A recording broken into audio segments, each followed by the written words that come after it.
If it disagrees with experiment, it's wrong. And that simple statement is the key to science.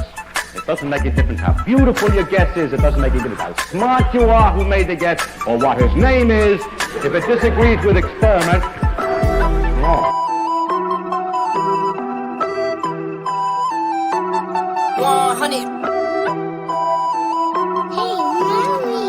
Yeah, look, they said that I couldn't do it, so I went and did it. W's only, you know I've been winning. Top of the world, the globe is spinning. If you know, I've been on a mission. Go. Okay, let's get it. Got a little time on my hands like a wristwatch. I don't got time for the brakes and the pit stop. Race through the gridlock, take it like Chris Rock. Right to the chin, still win. Heavy metals like Slipknot. Got the driving, I got tunnel vision. I just hit my stride the way I run the business. I've been making paper like I'm Dunder Mifflin. See the end game, I got one division. Look, I don't ever bother with a critic. Hit him with a chronicle of Riddick. Boom, bottle full of Ritalin. I hit him with a little bit of riddle me this, riddle me that. My bad, fell asleep at the gas. No time to wait though. Elon Musk, I'm trying to bankroll. New Tesla just cause I say so. Electric whip like Ivan Vanko. I just did it. W's only, you know I've been winning. Top of the world, the globe is spinning. If you know, I've been on a mission. Okay, let's get it. I've been on a mission like totally spice. I'm a baddie, she bad, but she totally nice. Still so blue and a toast with like white. They complete me child at the soul for my leg. He knew it for sure, but he left with a why. What is up, party people? It's been a little while. Definitely wanted to get back on here. And before we start, I want to say happy Labor Day to everybody. Happy not working today to everybody. Let me see what's going on. What's up, damn it, Dina? What is up? That's it for now. Good morning, Tex. You're not even added. No one can hear you. Good morning. Good morning. It's been a while. Damn, I don't even remember the last time I live streamed. I think it was last Monday. Monday, right? Yeah, it's been like a week. Yeah, very, very busy. Very, very busy. I had a show last weekend. Yeah, and then yeah, you've been in school. How's that going? It's going good. It's a lot of reading. Got 54 pages to read for comp. 32 pages for public speaking, and 20 pages for government. So. Oh, that sucks. Good morning, Danny. What's up, Peggy? So it's a lot to go through. A lot to go through. You sent me a video. I did. And I can't take credit for it. My husband sent it to me. I don't know how I feel about it. I don't either. Let me catch everything up. Oh, let me get this out the way. Hey, Peggy, I have smoked 2 bowls so far, and I will probably smoke one in about 10 minutes. Inside thing with Peggy. Let me see here. Okay, so your secrets. Let me think about this.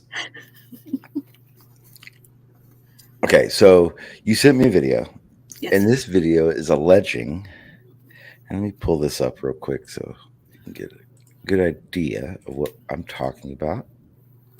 Okay, so this is this first one. Conspiracy theory baselessly claims Biden had Navy SEALs killed.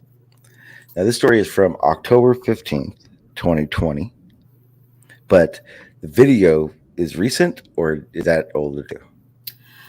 It was posted yesterday, okay. But given the platform it was posted on, it doesn't surprise me that it's older news, right? But I don't remember hearing this. Yeah, I don't either. So it says, what? No, you know what? Whatever you're doing, stop it. And it's time to read. Go ahead and read that headline right there. A viral conspiracy theory spread across social media baselessly claims former Vice President Joe Biden had SEAL Team 6 killed as part of a cover-up after a purportedly failed assassination of Osama bin Laden. President Donald Trump shared the unfounded theory on Twitter. So this was when Trump was in office, that this gentleman was having the discussion and whistleblowing on live television. Okay, I see. That gentleman specifically. Yes, the guy that's in the screen right now. Now, I have issues with this. I'm gonna go ahead and I'll play the clip that you sent me. It's only about a minute and a half long. And then we're gonna unpack it because I don't believe it. I don't believe it at all. But there's more to it though. So let's go ahead and watch this. I wish I could figure out. I think next stream, Tex, I'm gonna go OBS. Okay. We're still gonna use this. But man, all this extra down here, it's just such a pain in the ass. I hate it.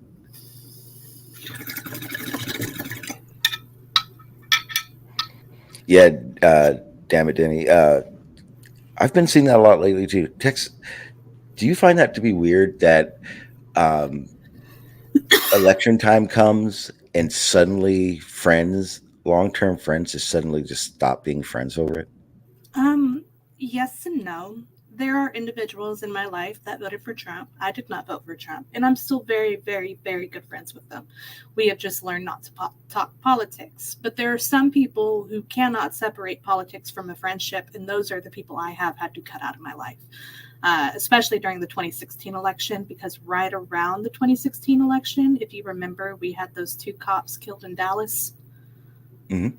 and they had to get the remote bomb squad to go off the terrorists, the quote unquote terrorists. I had to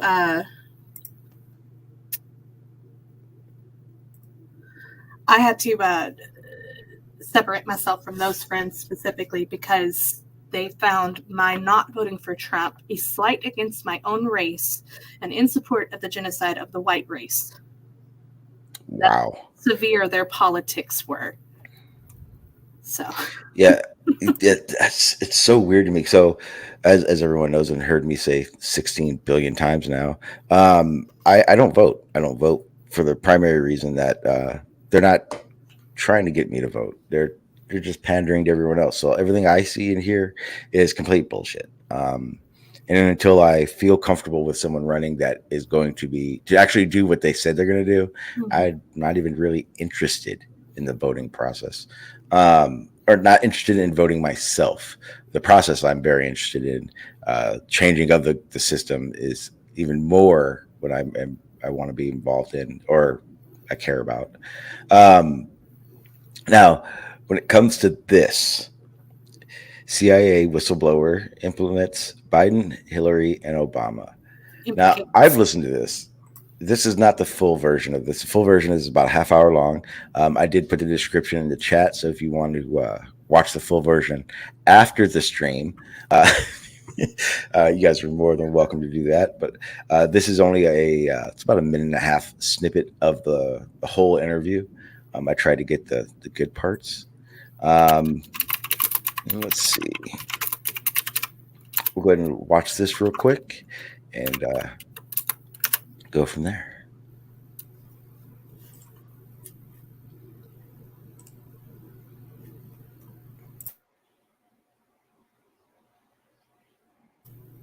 I can't hear it, Sean.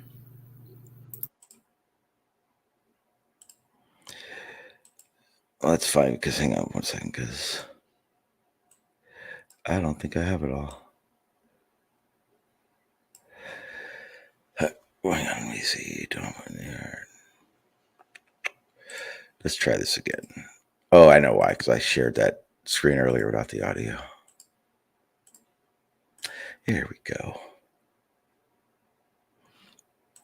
My friends, we have a bombshell news report, a CIA whistleblower dropping hard evidence that implicates Biden, Obama, Hillary, Brennan, that they actually executed SEAL Team 6 and covered it up, and there is audio, video, and documentary proof. Now, before I get into this, Anna Kate, she'll be joining me in just a moment. She tweeted out yesterday, and now the story is going viral across the web. She said, breaking, Alan Harrow Perot, CIA whistleblower, tells Charles Woods, the father of Tyrone Woods, who was killed in Benghazi, that Obama and Biden sent $152 billion as a cover-up for the deaths of SEAL Team 6. Allen said all of the proof will come out, documents and audio. Now, I'm going to play you the video that's attached here. Okay, video of the whistleblower's own words. But first, let's get some background. Kerry Donovan from DJHJ Media reports that the full interview of the CIA whistleblower, interviewed by Charles Woods and Nicholas No, surfaced on Sunday, where the three talk about the blackmail extortion of $152 billion sent to Iran to cover up the deaths of SEAL Team 6 by the Obama administration. Perot has extensive experience with the intelligence community, and he's planning on releasing the documents this week on what he said are going to uncover numerous crime sprees. Now, I personally have confirmation that the whistleblower evidence is now in the hands of a member of Congress with the means to take action. And yeah, so where do I start? Where do I start? I didn't play the whistleblower part. I'm not gonna lie; it actually makes it worse for the story. Yeah, he's a little too sure of himself. He is really like, you know. Yeah, it's very weird for people because everyone didn't see it. The guy, let's just say this: the guy doesn't. First of all, The gentleman is very eccentric. That's the best way. I wouldn't. How do you say it? I wouldn't. Man, how do you say this? I wouldn't. It would take a lot for me to believe that this guy has all this information.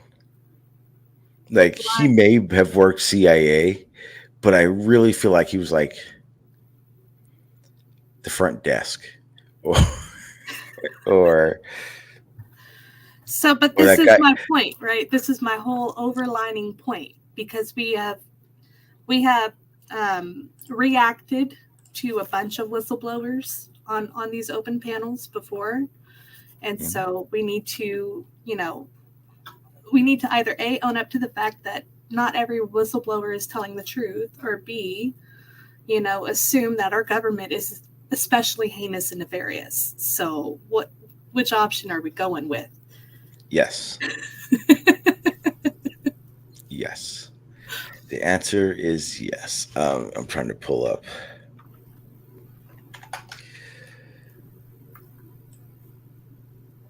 I just want to pull up a picture of the guy so everyone can see what we're talking about.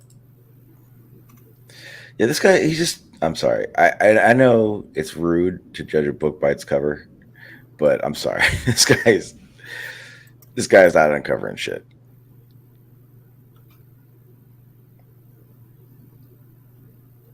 Yeah, it is. It is a tabloid, right?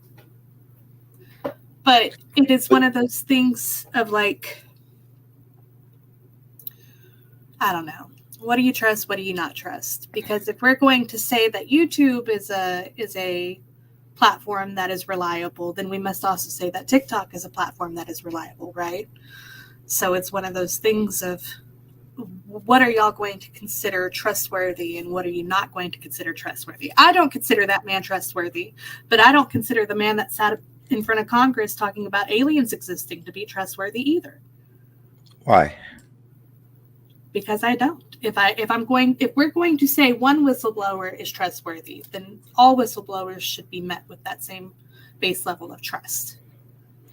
I think a whistleblower, how do you say it? Okay. I think a whistleblower should always be trusted at face value. It doesn't take much for that to happen, right? I worked on Camp Pendleton, right? So the fact that if I came out and was like, hey, I saw this, and this, the face value credibility is absolutely the fact that I was there. Right, I was involved in a place, a situation. Then it becomes a credibility of what I can prove. Right. How do I say something? Because there are things I would be very uncomfortable talking about that I saw there. Oh, I know. Okay. If I was talking, like I've talked about this quite a few times. I have been in underground tunnels from Camp Pendleton that run from Camp Pendleton to Edson Range in California. Edson Air Force Base, actually, I'm sorry. It's about 60 miles away. I have probably been about 3 miles of these tunnels. I only know that it goes that to that extent because of the things that I know prior and drunk, drunk, drunk Marine. What's the word I'm looking for? Drunk Marine blabber. I mean, you sit. Yeah. Basically, Blabberly Marines are fluid. really, yeah. Marines talk a lot when they're drunk. So I do know this. Now, if it came down to me going, "Hey, they're smuggling something down there," and I was like, "I have proof." I mean, I could show you guys where said tunnel was on Google Maps. I know exactly where it is. Matter of fact, it actually shows you where it is. I also know there's an entrance that they don't show you. Now, is that credibility enough that they are doing something, or better yet, that I have an idea that they could be doing something? That leads credence to it, right? Secret tunnels, tunnels you wouldn't see on Google. Yeah. Um, If you have ways of corroborating what you're stating, then yes, that evidence can be taken at face value. okay. There's not necessarily anything that does or doesn't corroborate his story. But there is. So we've seen now. See, this is where it gets kind of weird. We've seen interviews with the soldier who killed Bin Laden. Okay. We've seen interviews with a couple other guys that were on SEAL Team 6 when it happened. But here's the weird part. Here's the part that everyone has to remember. SEAL Team 6 is not a group. SEAL Team 6 is, I don't want to say it's a platoon. It's someone in the military in the chat knows it'd be better. There are many groups of SEAL Team 6. There are many groups of SEAL Team 7, and so on and so on. I forget how high up it goes, but it's not just this group of guys that were part of this. This happened. Now, a lot of this story is kind of unpacks to me. Remember the other day you were talking about things they put in front of us to hide something else. I want to look after looking into this, and again, I don't want to act like I know everything about this story. First time I saw it was today. This looks more like a story, so that when we invade Iran, it looks okay. It looks like we have backing for this, because for the people that didn't, the people who didn't see the whole thing, I'll give you a synopsis real quick. The idea is that the Osama bin Laden raid was a farce. Didn't happen. It didn't go down the way they said it did. The idea is that SEAL Team 6 went into tip of my tongue. Can't help Pakistan? Is it Pakistan? No. Yeah, it's Palestine. Which someone in the fucking chat. Anyway, Bin Laden was sitting in a safe house. But the idea is that Bin Laden was actually in Iran this whole time. Was in Iran the whole time, and then when we started getting close, they moved him to this other place. When we went in, we shot the decoy, and because we shot the decoy, and I'm pretty sure a lot of people have heard this one. I remember this one from a while ago. And because they shot the decoy, they couldn't let anybody see that it was a decoy and not the real one. So that's why they did the burial at sea.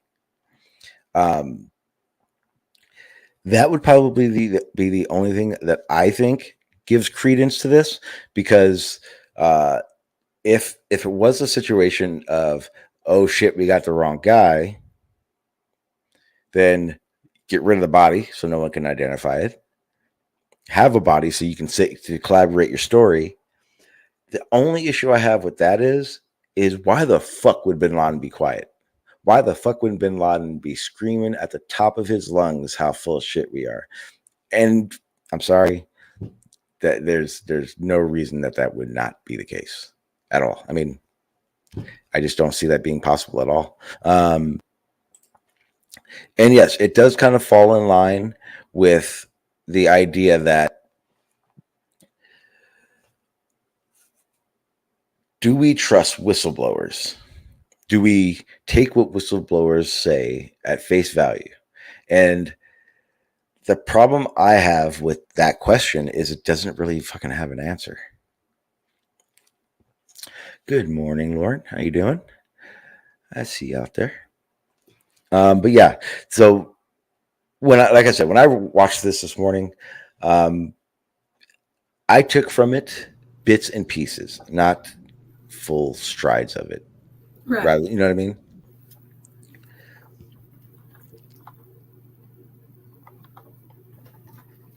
What's up, real? Yeah, so if I were to say what is real, I don't even have to say what is real. If I were to say what is the most logical truth to this story is, I think they wanted to I think the real truth to the story is that, I don't know. It doesn't, see, here's the thing. Especially when I'm looking into this and I'm looking at what a whistleblower is trying to say or uncover, I'm looking into why. Why would the whistleblower do this? Do they have a monetary reason, a moral, ethical issue?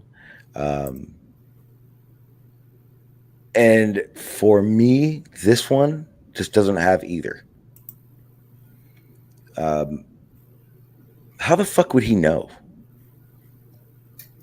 No idea. But then how the fuck would we know? That's even the worst fucking part about it. How would we know? Well, and that's kind of my whole point, right? Because if you look up this video specifically, you can go and find 3 or 4 fact-checking websites for it, and they'll all debunk it pretty quickly. You go look up the alien whistleblower. What is his name? Grisham?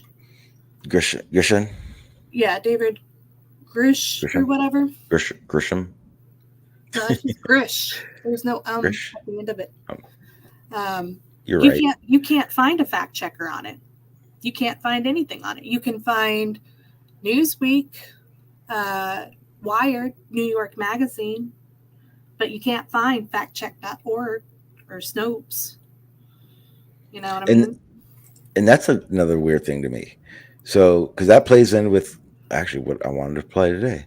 The UFO talk that we had the other day being, what the fuck is going on? There you go.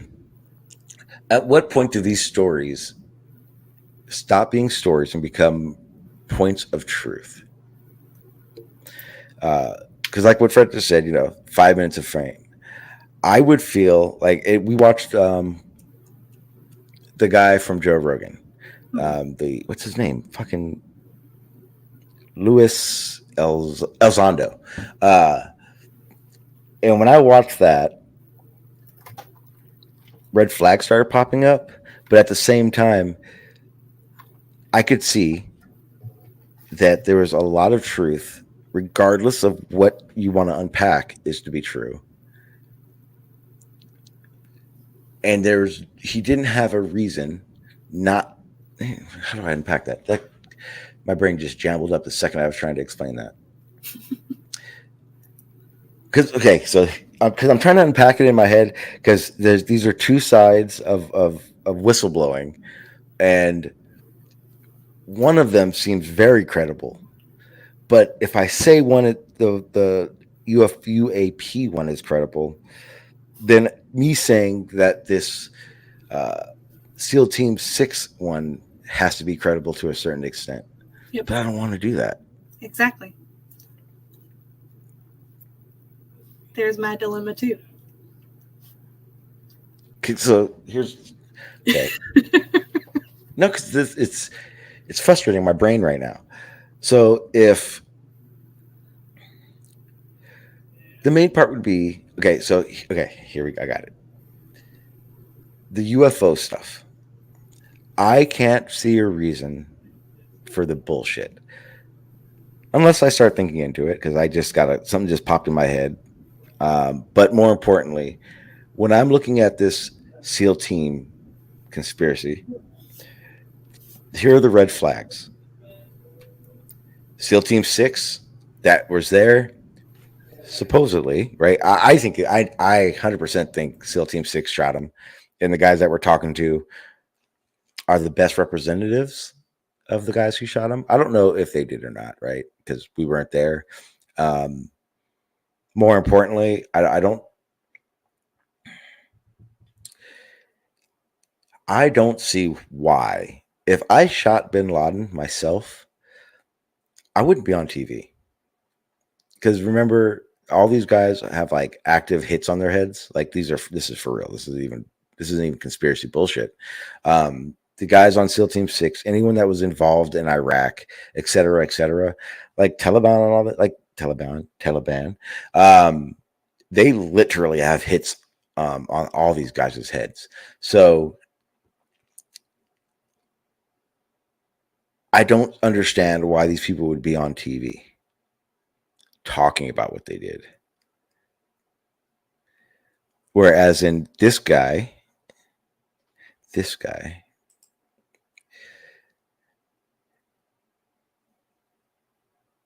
I don't see what the dog,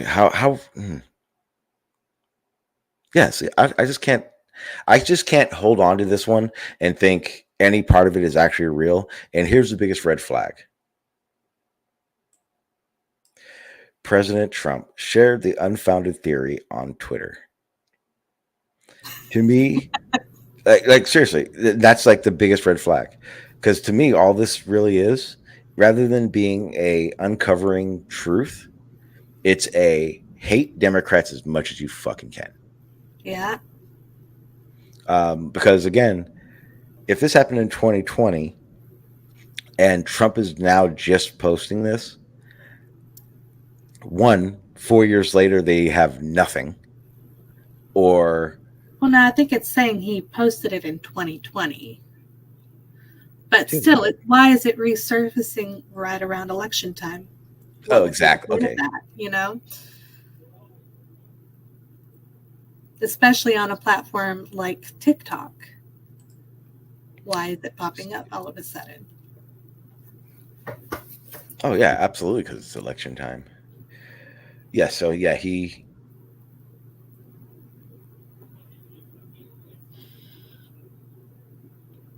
then here's the other problem. If this happened pre-2020, right? Because obviously this is the story. If it happened way before that. I mean, it says right there in 2020 elections. It says right there in 2020 elections. The fuck does Biden have to do with this? Like, does the vice president? Who was he going up against in 2020? Trump. Okay, so Trump was going up against Biden, right? So that's why.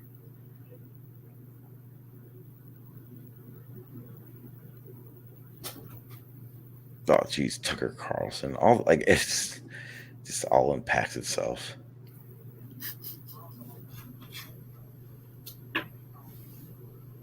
There's another guy. Let's see what this is.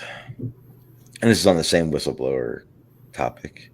This, I guess, another. So, and that's the other aspect of this I don't like.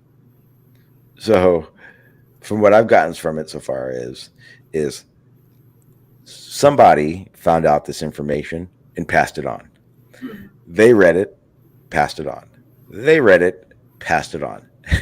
They read it, passed it on, etc., etc. And this has happened a few times. And you can, even when the people are talking about it in the Twitter one or TikTok one, it's very clear that it's this person said this person said that, this person said this and that, and this and this. That's it. The whole story is about like that. It's how the whole thing runs. So when I'm seeing stuff like that, and I see like this guy who is Nick, let's say Nick, no.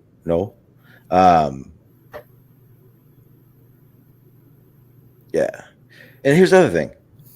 Everything we've read so far, everything keeps saying the biggest story to break in American history, released through media outlets soon. And I still haven't found anything that pertains to it as if, it's been uncovered. This is the truth. I haven't seen anything like that yet. Because we would have seen the congressional hearing about it at this point, right? Mm-hmm. So I guess that's where the line is. If it's capable of going to Congress, then maybe it's got some credence to it. Yeah, but which brings me to this. Because speaking of whistleblowers, let me get to it.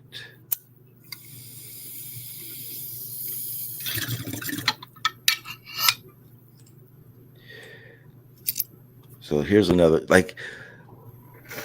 I know a lot of you guys don't like this guy, but what's his name? Something Stanley or Stanley. I forget his name. A lot of people don't like him, but he's the guy that was grilling when I did that the clips about geoengineering and shit, and he was grilling the scientists on the panel. I like that guy. I like him a lot. This was one of the whistleblower congressional hearings about Boeing, which is another whistleblower topic that came out. And unlike the Bin Laden is alive one, these things have a whole bunch of touches of evidence, right? They're in congressional hearings.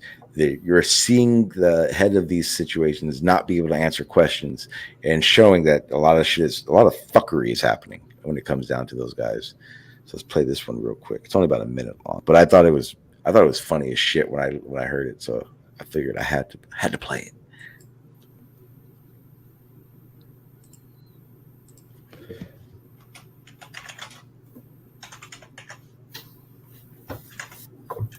Sean, I can't hear it, but I can hear you typing. I always do that. But it doesn't make sense this time because I'm pretty sure I shared it with audio last time. Here, let's do it this way.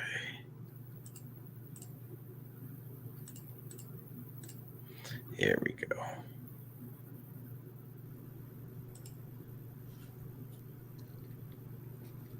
Nope.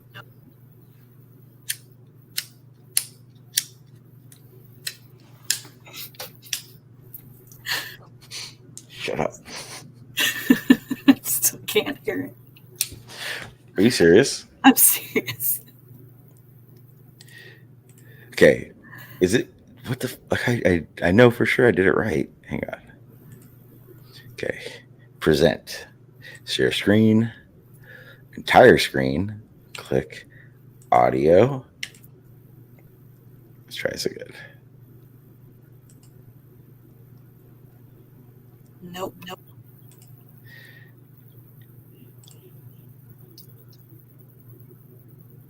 Oh, that's why. They're whole completely different audio setting. What is it that you get There paid? you go. Senator, that's well disclosed in our proxy documents in each of the years that I've been employed. Yeah, but what is it? It's a big number, sir. Well, let me help you out. It's 32.8 million this year. Does that sound right? Yes, it does. That's a 45% increase over last year. Does that sound right? Yes, it does. What is it you get paid to do exactly? I get paid to run the Boeing company. Yeah. So just help me understand that. I mean, do you get paid for transparency? Is that one of the metrics for your income?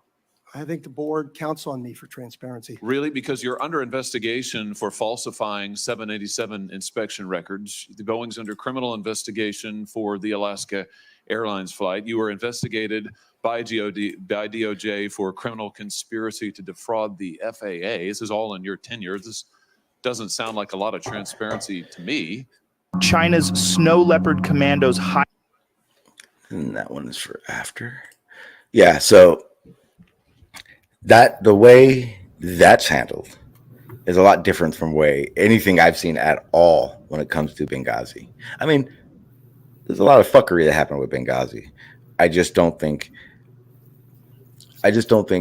Clinton and Biden and Obama administration Had much to do with it. Yeah. Because again, the whole crux of the story is that Clinton, Obama, and Biden spent $152 billion in covering up the fact that they put out a hit on SEAL Team 6 so that the story about bin Laden wouldn't come out. So that brings the new title to the live stream: Are whistleblowers credible? Because now that's what I'm going to engulf myself in for the next few days again. Because I want to play, because now I want to go to the UAP thing again. I know a lot of people hated that one, but the reality it is to me is for any whistleblower, it doesn't matter the topic. I feel that a whistleblower, there's some credibility, some truth, regardless of what their spiel is, right? Because I could tell you everything I know about those tunnels I was telling you about, and the only real credibility that you could have is that you can look and see the military does have tunnels. That's not a secret. We know the military doesn't tell everyone everything, so why the public doesn't know about it makes more sense. To a certain extent, I'm still credible in that I know what they do. Right.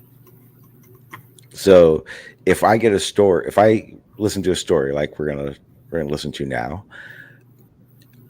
I have to assume you're not coming on my fucking panel. You're out your fucking mind, MC. Why would you even try?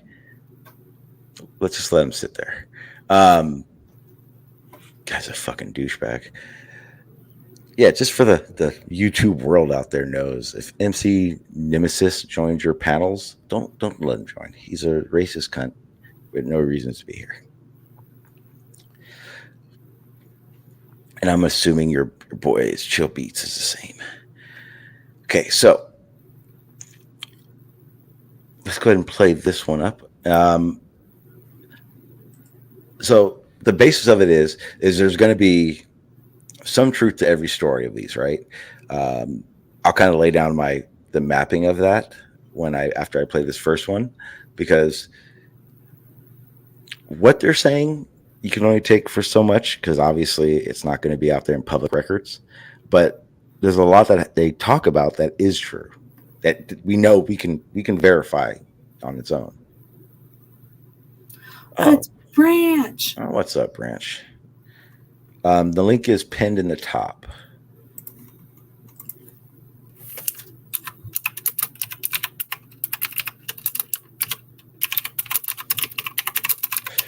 That's the last name I thought he would have. Okay, so back to what we were talking about. Whistleblowers. I love Branch. Okay, I love Branch so much. Sorry. I know. I was talking to. Yeah. No, I told Branch that I was going live. He said he may show up. Oh, I already told you that in the private chat, didn't I? Yeah. Okay, back to what I was saying. I forgot what I was going to say for a second. So when I hear stories and we run across these stories, we have to lay down what is factual, possible, and impossible. Those are the three criteria I look at when I look at these whistleblowers. So I'm going to play this one. This has a lot to do with the UAP/encounters/reporting of encounters.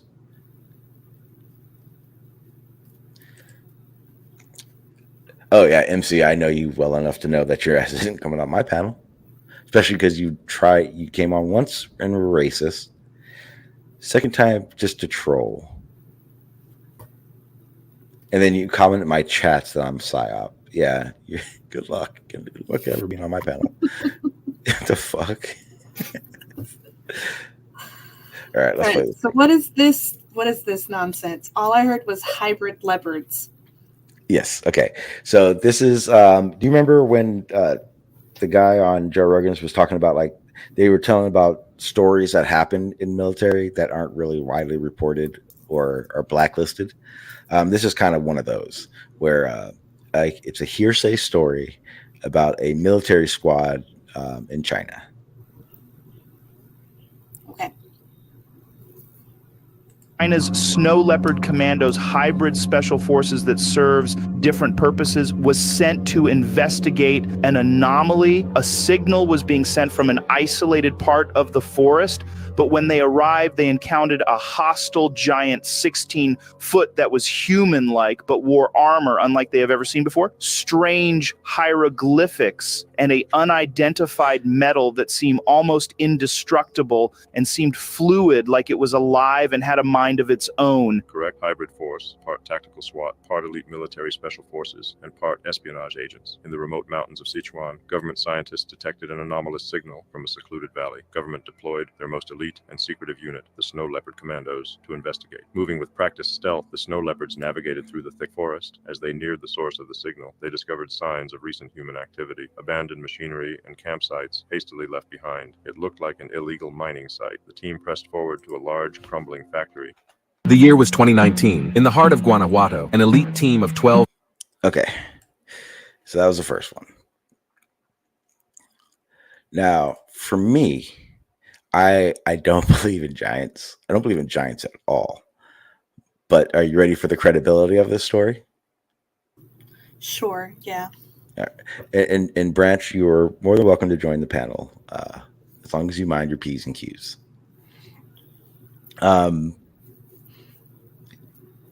So here's it. We know there are military forces that we don't know about, that do stuff we don't know about.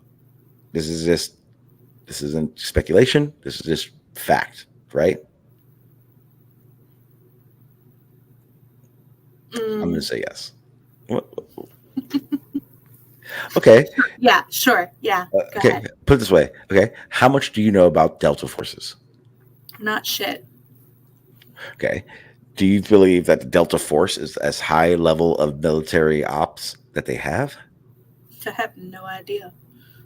Okay. We'll see. For that matter, there are definitely entities. I mean, if you go, we can go look it up. I'll actually, I probably should do that. We can look up. There are private militaries whose job is to do the things that the Geneva Convention won't allow. So for me, having a group of soldiers anywhere in the world, any country in the world, seems rational to me. Seems like, okay, that makes sense. Why wouldn't they have a team that investigates these anomalies? We have them. Now, could it have been a giant? I don't know. I doubt it. No, I doubt it was a giant.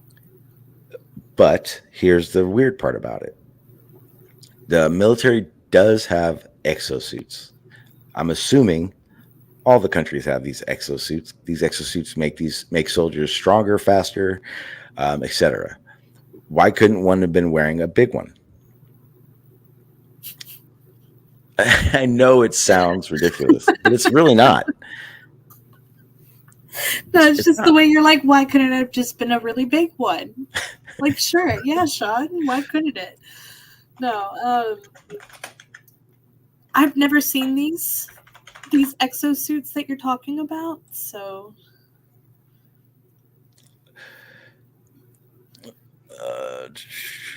Branch, do me Branch doesn't like camera. Can you say something real quick, Branch?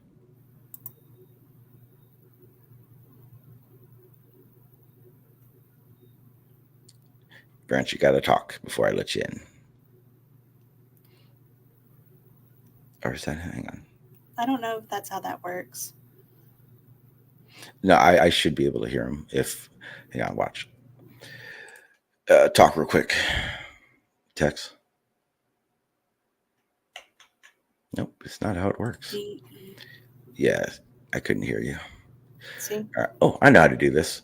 Hang on, Branch. Give me a second. What up, Branch? So you can hear me. We can hear you. I can. Yep, we're good.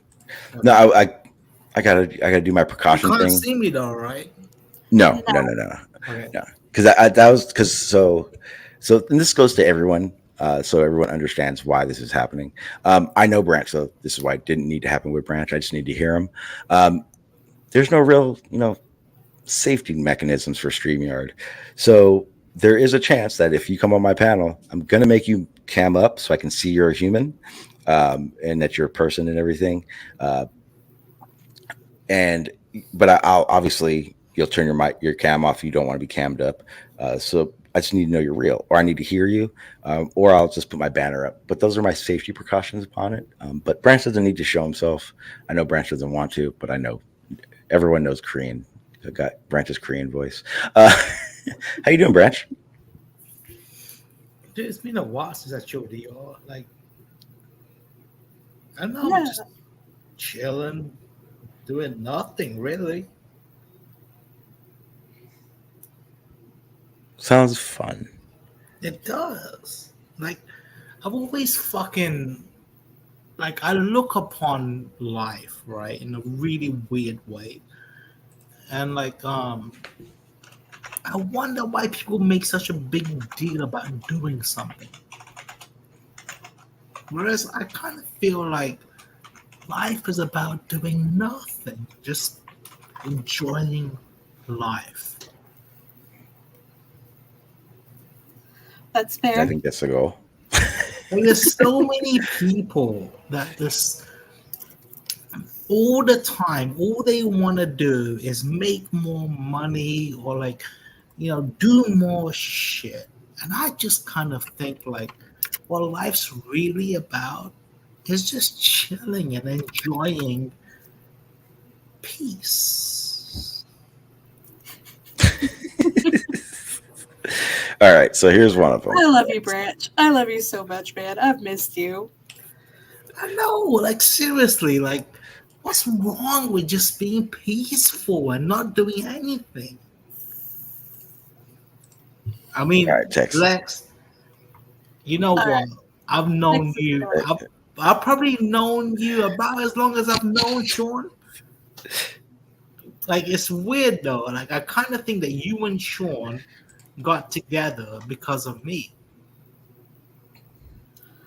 If you think about it, I mean, yeah, what's the other side? technically, Branch was the one that introduced me to the Flat Earth servers to begin with. Yeah. It's weird, Yeah, isn't that's it? true. You Yeah, I knew you from I'm not sure if I knew you from the Den or from MK Ultra. The Den. The Den, right? Okay. I was post MK Ultra. Not that I want people to know where I'm from. Well, there's a lot of people. There's a lot of people that came to the Den from MK Ultra. Yeah, I was part of all of that. Chessboard, MK Ultra. I think we should start a new site on Discord. Like I started fucking the Den and it worked out, but I started the wrong person. Mm-hmm. It was Anyway. good for a long time until she wanted to fucking cut me out. Well, I still talk to Rena. Rena's still good people. I don't know. Rena came into this server like a second ago and she was like, where the fuck is this drunk ass nigga? calm down, Branch. Oh yeah, oh shit. Stay on topic, Branch. Come on. I know, I didn't mean to say it. We're doing something here, man. Be cool. I didn't mean to say that word though, Sean G. That's like, you don't say that shit on YouTube. All right. So Tex. So this is one of those exosuits. This is the best one I've seen, but it obviously doesn't qualify for 16 feet tall. But they do have these suits. Let's see if I can. That's not a suit though. That's a full blown mechanical robot. It's not a suit. Yeah, but it's an exosuit. Yeah, but the one you See, posted. when you say capable of doing like 16 feet worth of damage or whatever, I'm thinking like aliens, right? With the fucking giant mech suit. I don't know, bro. There's part of me that just thinks there's no point having a human inside the suit Why? because you can control it from outside the suit. Yeah, but the goal of these suits is to make the abilities of a human that much more. Right, but what I mean is, like, why the fuck do you need a human inside it when you can just have the human sitting behind the screen But why and can't it controlling it with like a control? PlayStation fucking controller? Like Give me something like this.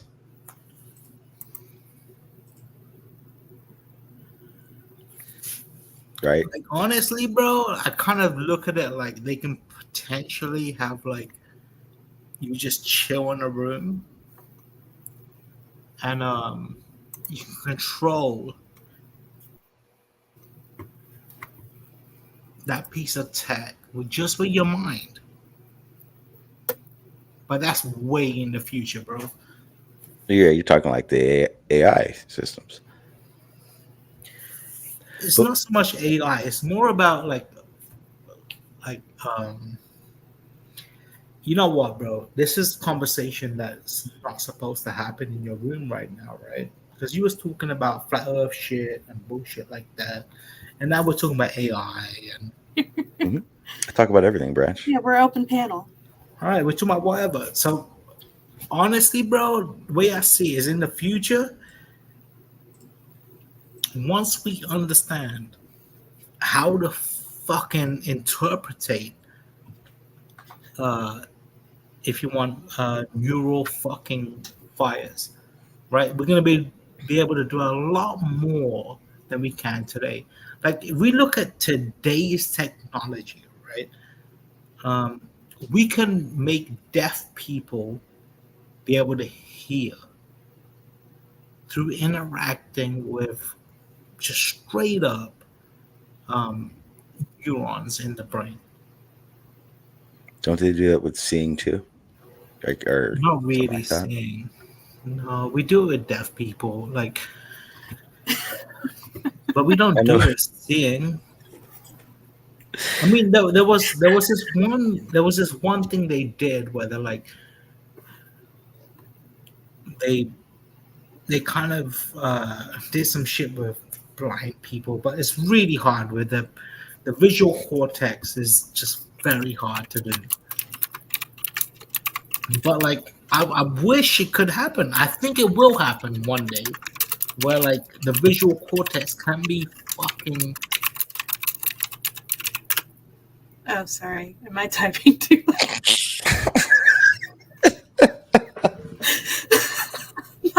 My apologies, Fred. My keyboard is obnoxious. I don't know, motherfuckers. I'm just trying to say, look, in the future, we'll better map the visual cortex and make it possible that you get a fucking camera and just be able to see. Just plug it in. I think they do that with if I remember correctly, the guy was on Joe Rogan's. He had the neural plant, or what is it called? Is that what it is? Neural plant. But he was blind and he was able to like visually see like colors and shapes. It's kind of the same thing like how bats work and shit. So you sound and then you get a visual imagery in your head about it. Did you just open a beer? It's fucking 10 o'clock. What the fuck is wrong with you, Branch? I don't know, dude. Like I think about too much shit, but you know what? I'll join you. Let me go grab a beer. Hold up. The It's not even fun. For the record, I understand it's 5 o'clock somewhere, but it's not even fucking noon for you two. Yeah, but dude, I don't give a fuck about time. Like I'll wake up. If I feel like doing something, I do it. Yeah, but you have to wake up first. You have to go to sleep first. You know what, bro? Honestly, when I wake up, the first thing I do is I look at my fucking window to figure out what time it is. Like, I don't It's even. Labor Day, okay? It's so weird, dude. Like if there's a little bit of sun on the corner of the window, I'll be like, all right, it's 6 o'clock. I don't know. It's just weird shit. Like, that's my life now. I don't give a fuck about the world, bro. Who gives a fuck? Yeah. A lot of people do, Branch. Bro, be honest with you, man. Like, I've lived my life. I've been one motherfucker, bro, that can make buku amounts of money in the tech world. But, like, I just, like, fuck this.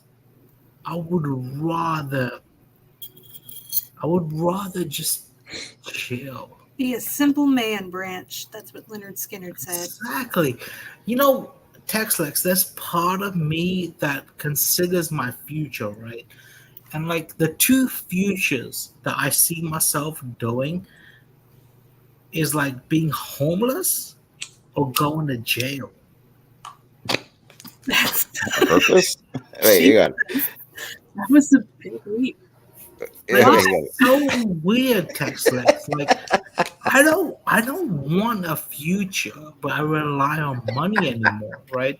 So I swear to God, there's part of me that really believes that I'm gonna live out one or two futures, which is gonna be being homeless or going to jail because I'm just done with life. I mean, Joe's got 3 hots and a cot. I knew someone that actually. You can knew get a someone that did that. certification in jail. You could learn carpentry in jail. Well, it's not Welding. that. It's Hang on, Branch. Hang on. So I knew someone that did this.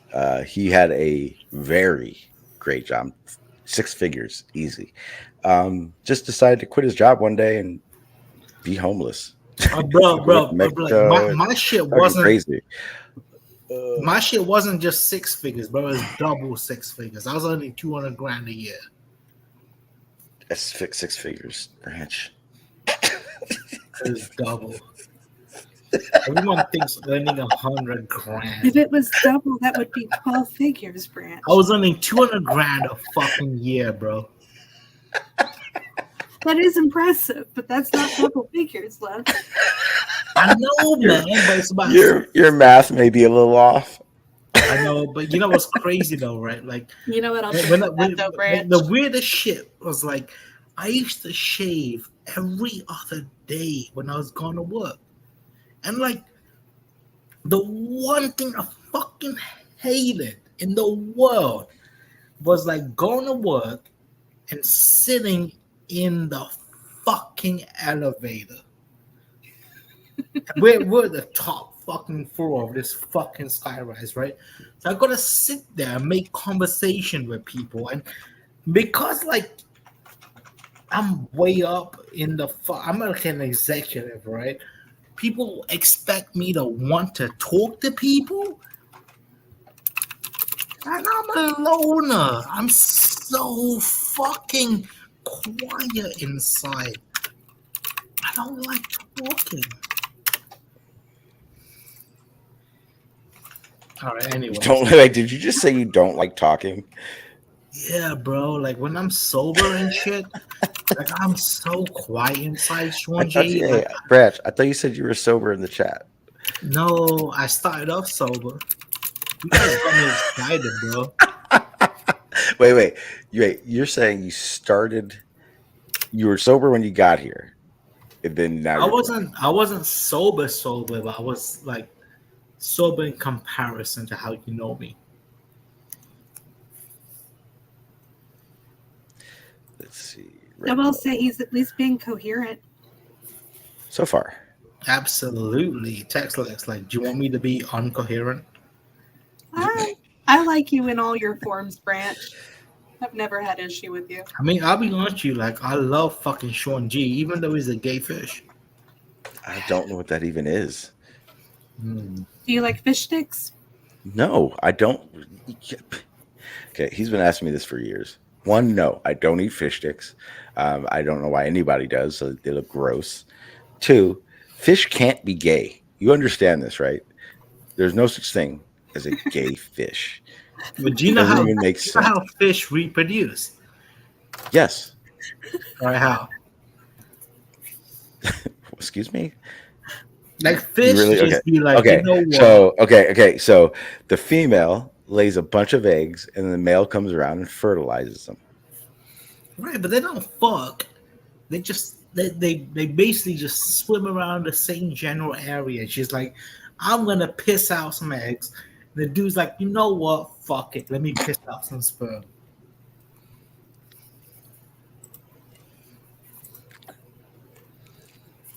And then they fucking meet up, but it's not like they actually have intercourse. There's no intercourse with fish. Okay. So And they're with all that gay. statement, no, with that statement, what the fuck is wrong with you people? Like real shit. If they're not having fucking sex, then there's nothing to be gay about. Okay, so they're all asexual. There you go. It's so weird, man. Like I've had girls. So Branch. So let me ask I've you had this: girls Are at you work Branch? Are you asexual. asking me, Branch? Are you asking me if I'm an asexual fish? Because if you are, Nah, bro. no. I've had The answer girls is think no. I'm asexual because, like, sometimes I'm such a weirdo, bro. Girls will be hitting on me. What? I don't know, man. I've had people ask me if I'm asexual. Branch, you're a Branch, weirdo. weirdo? What the fuck? No. No. Weird, That man. can't be Like, true. I love sex and shit, but like, Jesus Christ, we are so far off the topic.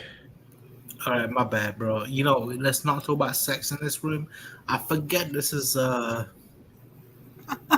fucking online and shit. Yeah. So, where were we? Yeah, that morning beer is great, man. Let me You tell know you. what's up? We're all in Texas, aren't we? I think we are, yeah. Are you drinking Shiner? No, I'm drinking Coors Light. What the fuck? Why? Because I like Coors Light. My uncle drinks Coors Light, man. That's the beer of an alcoholic. Yeah. Well, you know, for me, it's like I can just drink so much Coors Light. That's what I don't really get super drunk. the beer of an alcoholic. Go through a 24-pack a day. Yeah. I feel I'm you. alcoholic. Like honestly, like sometimes I'll buy like a fucking 12-pack of Coors Light. And All right, I have had enough, Branch. You have a good one, Branch. Till next time, my friend. Holy shit. Okay. Not doing that again. All right. Okay, back to seriousness. Okay, so why couldn't the Chinese military have come across something like this? I mean, maybe they did, but I don't think it'd be American. Well, of course not. Well, first of all, it was China. It was in China where this happened. I think, and this isn't. Yeah. I mean, it doesn't have to be what it is. I'm just saying that a exosuit, quote unquote, built like this would make sense to why a 16-foot being with this shell that's impenetrable would constitute, right? Something like this. It would make a lot more fucking sense than aliens. Well, we don't have any founded evidence that this technology exists, though, Sean. Yes, we've seen slight exoskeletons, but we haven't seen anything to that level. No, we don't have bipedal tanks. What would I type? I think we do. They literally have just started building the technology to make it capable for robots that are, 6-7 feet tall to be able to carry 25-pound boxes. Wait, okay, that doesn't make any sense because this exosuit that we were looking at a minute ago, this one? Yeah, but that has a person inside of it controlling the balance of it. Oh, you're just talking about. But see, that's the thing. I don't think it would be a situation where. I mean, I'm all for having like a Brotherhood of Steel-esque type armor, right? Like my husband and I would love that. Live out our Fallout fantasies. But we do not have that technology. A new evolution of robotics. Hang on. All right, hang on. I gotta put the link in here, otherwise that will get taken down. Because I want to play this, because this seems...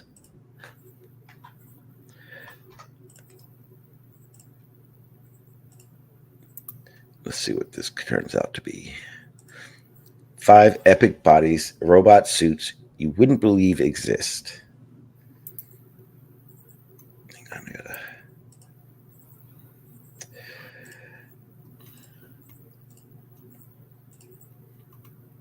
Let me know if you can hear it. Suits literally fuses man with machine. So let's dive into the evolving field and look at 5 epic creations. At number 5, the ominous Prothesis. Developers of the anti-robot had a vision. Build a giant robot suit which would participate in an elite racing league. That dream is starting to become a reality as the 14-foot-tall, 3-ton robot is currently in its late phase of development. It is built out of electro-hydraulics and it's controlled through the pilot's arm's movements. The machine can theoretically run up to 20 miles per hour, and it will last over 30 minutes per charge. There has not been a lot of video footage proving that the Prothesis is a workable concept, which proves that it's truly something to be fearful of. So we'll just have to wait and see until this robot starts powering its way through the racetrack. At number 4, the Mark III Power Jacket.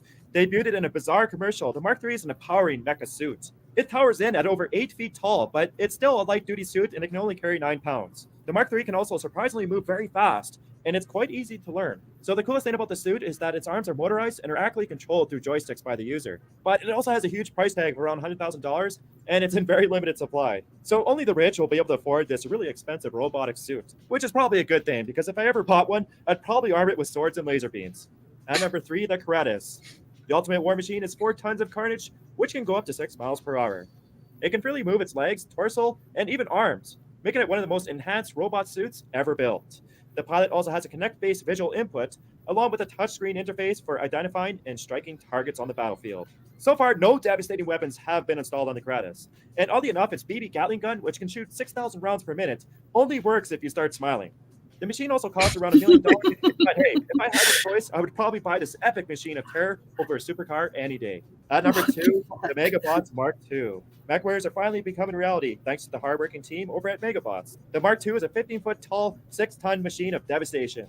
It can throw objects at over 130 miles per hour, twist its torso, and even fire interchangeable weapons. The newer Mark III is also being built to be a fully walking mech, which will have the power of lifting over 2,500 pounds. It's already proven this by lifting a car with ease, and it will likely be far more impressive than the Mark II. And who knows, it can even evolve into a mobile weapon for the military. But a company in Korea... Okay, so that's what the public has. That video was 7 years ago, and we have since seen development for how many of those? How many of those have come to full fruition? Oh, I can tell you right now, what we were just looking at, this right here. That last one? This one, if this is not what the military one would look like, and they sure as hell wouldn't show us the military one. But if they have it, the military could have it, and the military's would be 1,000 times better. Yeah, it's very probable. Let's see. See, this one's it's really difficult to do this.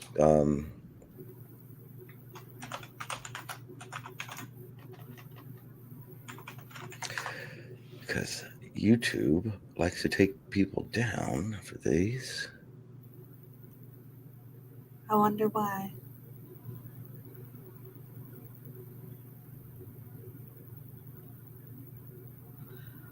And when was all of this happening in China, allegedly? Did it say? It did not. Oh, no, that was the other one. China's Snow Leopard Commandos, hybrid special forces that serves different purposes, was sent to investigate an anomaly. A signal was being sent from an isolated part of the forest, but when they arrived, they encountered a hostile giant 16-foot. Yeah, I don't think that one says, but this one does. 16 foot. See, that's why I'm looking for something like that.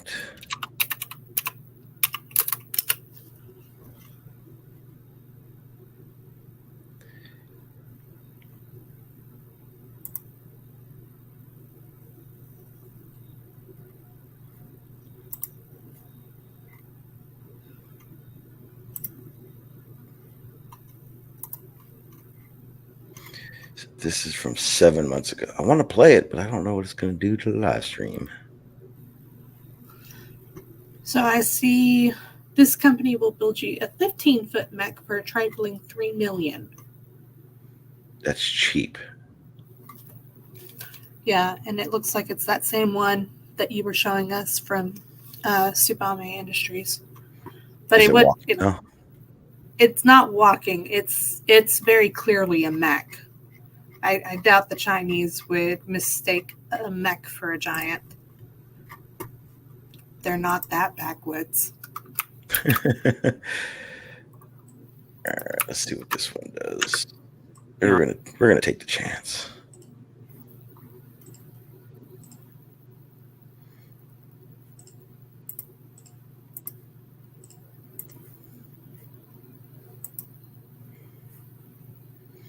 I'm not playing any audio.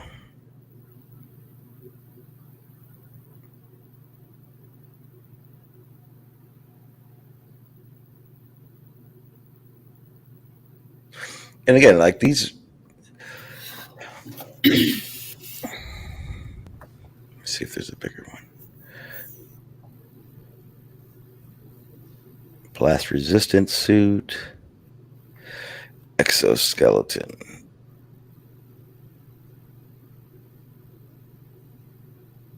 Yeah, see, at most that gives them another 3-4 inches of height.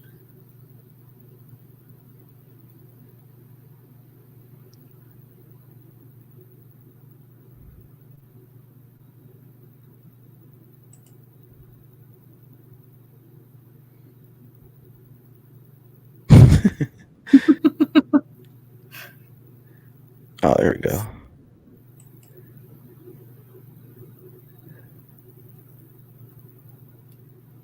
Yeah, but that's still very obviously a man inside of a machine. Yeah, that's also in the laboratory. If you put a skin on that, that would look completely different. Why would they bother putting a skin on it? So, to protect all those components, all those hoses and wires.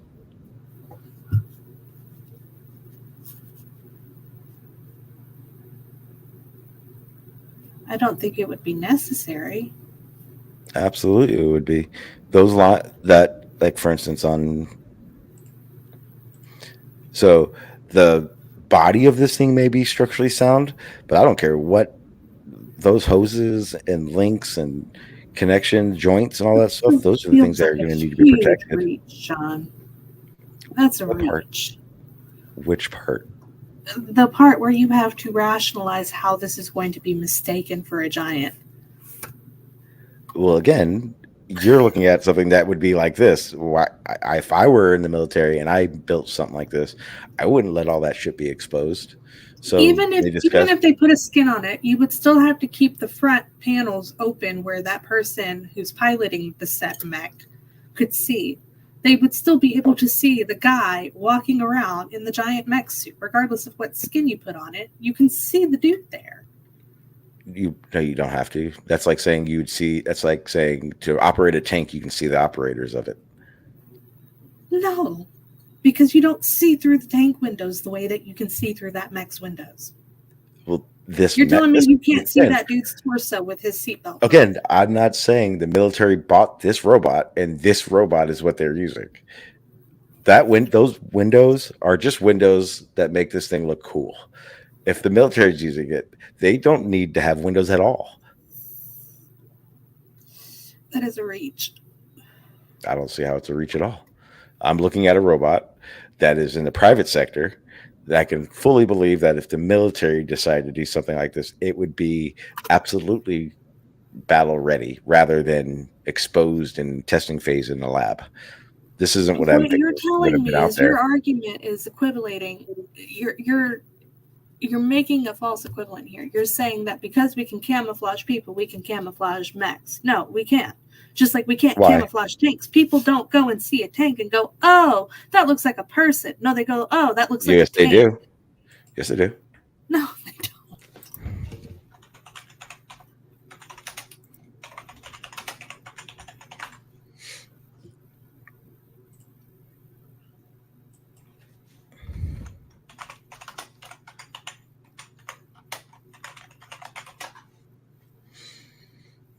Oh my God, that is not the same. Why? Finding a tank on radar is not the same as seeing it firsthand in person. Okay, well, that doesn't even make sense, Tex. So you're telling me that there's no way someone could see something and think it was something else, or not have an idea what it actually is. On a radar, yeah, sure. If you're going based off of thermal imaging, yeah, sure. There's ways to misconstrue what you're seeing, but naked eye visuals, like what they're claiming they saw, because they claim At to night? see 16-foot giants. At night, a giant at night, it does matter, because people see things all the time at night. My opinion is it's a reach. We don't have to agree on that. But I'm not sure what. I hear you say it's a reach, but I don't see which part is a reach if we're sitting here staring at a argument. The whole argument. Because wasn't the whole understanding that we had prior to this argument was that people can make up false news. Mm-hmm. So who's to say that they saw that? Who's to say it wasn't a controlled demolition by the Chinese government? Why would Chinese government allow us to know anything about their special forces in the first place? What would be... Wait, now you're reaching. Wait, what was... So me saying that the Chinese government doesn't want you to know about their shit is more of a reach than giant mechs attacking the Chinese government for seemingly no reason other than to fuck up old shit. It didn't say that it attacked them. It said that it was something on radar. They went to investigate it. It wasn't an attack. Why would it be there in the first place if it's not an attack? If it was our U.S. military, why would they go to China to test? Why would they go to enemy lines to test? Spy operations, mission. I guarantee you right now, we have Americans, Delta, whatever name your force. I guarantee we have them in every country right now. And what you just said is, why would we have them there? Why would we be testing stuff there? We do that every day. I would like to see the evidence of that, please. Evidence of what part? That we do secret missions that we don't know about? The claim that you're saying that we have military forces in every enemy territory. You don't think we have spies? What the fuck is a spy? No, I'm just saying if you're going to make the claim, back it with some evidence. Okay.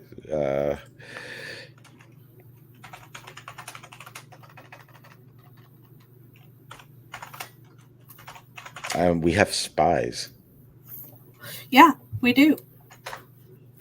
That is not American espionage in Soviet Union, Russia. List of American spies. Arrest of Mark Cumminy, blah, blah, blah, Hiram Burnett. So, I mean, here's a list of spies that were caught in Russia. In Russia? Yeah, sure. Yeah, what okay. About Are you really? Like,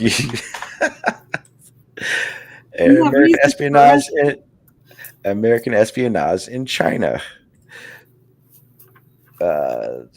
See list of see 2021, right? Is what it said there. 2001, a presidential plane. 2001, a presidential plane. The United States Chinese president, blah, blah, blah, was found to have listening devices installed. Look at this, that. 2010, 2021. So I mean, our spies, our ops being in different countries. I don't even know why we're looking this part up.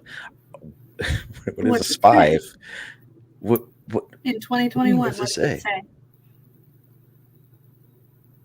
In 2021. About listening devices, including one at the headboard of presidential beds. 2021, not 2001. Love. What? 2021. Oh. Thank you.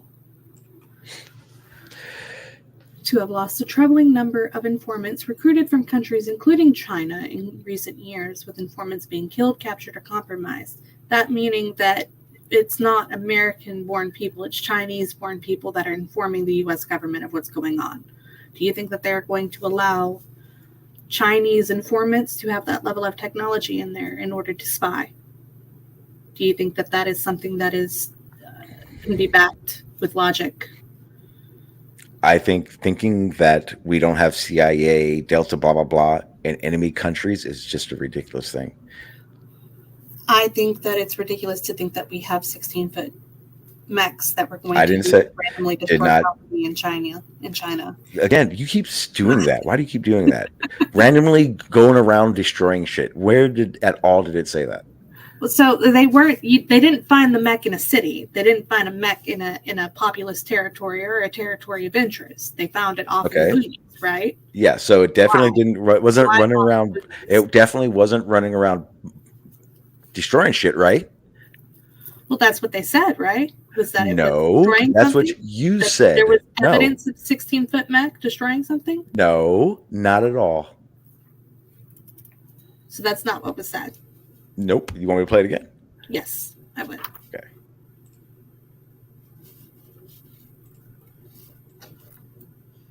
China's Snow Leopard Commandos, hybrid special forces that serves different purposes, was sent to investigate an anomaly. A signal was being sent from an isolated part of the forest, but when they arrived, they encountered a hostile giant 16-foot that was human-like, but wore armor unlike they have ever seen before. Strange hieroglyphics and a unidentified metal that seemed almost indestructible and seemed fluid, like it was alive and had a mind of its own. Correct hybrid force, part tactical SWAT, part elite military special forces, and part espionage agents. In the remote mountains of Sichuan, government scientists detected an anomalous signal from a secluded valley. Government deployed their most elite and secretive unit, the Snow Leopard Commandos, to investigate. Moving with practiced stealth, the Snow Leopards navigated through the thick forest. As they neared the source of the signal, they discovered signs of recent human activity, abandoned machinery and campsites hastily left behind. It looked like an illegal mining site. The team pressed forward to a large, crumbling factory. The year was 2019. Okay, so fluid-like metal, hieroglyphs, and an abandoned mining facility where they could state quite clearly that there was machinery that had been abandoned. So that means that they know the difference between machinery and non-machinery, right? This thing was armored as opposed to being covered in mech, right? That's what they're saying. So they again, had like an exolite suit. It doesn't sound to me like they're saying that it was a mech suit. It sounds to me like they're saying there was. I did. Okay, well, I don't know why you doing this. I never said it was a mech suit. Never once. Then why show me mech suits? Because you said that they didn't. Your claim was that they didn't have things that size that people could be in and be like and be functional, basically. And I was just showing you that it is capable of doing it. Yeah, because my understanding when I first heard it was that they had found something destroyed, right? And so when I said, yeah, we don't currently have technology that is capable of doing that kind of damage, it was under the pretext that there was something that had been destroyed in the forest, whether it be the abandoned mining facility or otherwise, right? That is a misstep on my part. I'll own up to that. But that was where the assumption is coming from. And that's why I said to you, right now, currently, the only thing that we have in mass production would be robots that are capable of lifting like 9 to 12 pounds, up to 25 pounds. And the video you showed me does say that. That there are robots there that are only capable, like the exosuits that we have are only capable of lifting like up to 25 pounds. No. The robot, like the actual robots, are only capable of doing 25 but that's not pounds. a mech suit, babe. That's a robot. But yes, but the exosuits that the military guys wear, they're capable of exceeding over 300 pounds. I didn't see that, but I'll take your word for it. Because I heard the part you're talking about. The part you're talking about is where the robot was lifting something up, and that's when it said it was only capable of lifting that much. Yeah, one of them. Yeah. But and the ones that they're trying to pull out for Amazon can only lift up to like 50 pounds, I think. Yeah, but everything I'm thinking more, these are going to be more man things. But again, that mech suit thing, that's not what I think is there. It just shows, in my eyes, shows the capability of what is possible. And I'm sorry, everything that we see is going to be the cheaper version that if military were to use. Yeah, see, and that's kind of where I'm at. I'm with Peggy on this. It sounds like it's like a rehashing of the Predator movie. But what was the name of that? There was a snow leopard. Damn it, this I wanted to. China's snow leopard commandos, hybrid special forces that snow leopard commandos.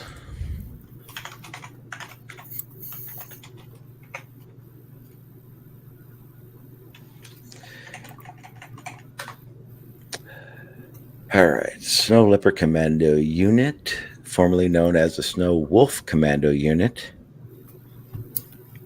is the People's Republic of China. Tasks include counterterrorism, hostage rescue, riot control, severely high-risk arrests and search warrants, anti-hijacking, anti-weapons of mass destruction, terrorism, bomb disposal, counterinsurgency, crowd control, law enforcement, tactical against crime. I mean, so yeah, this would be the task force that they use to, if they want stuff under, keep things under wraps and etc.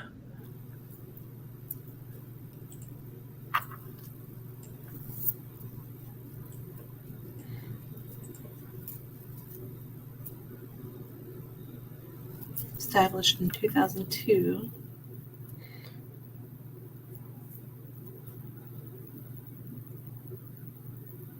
I wonder if China has a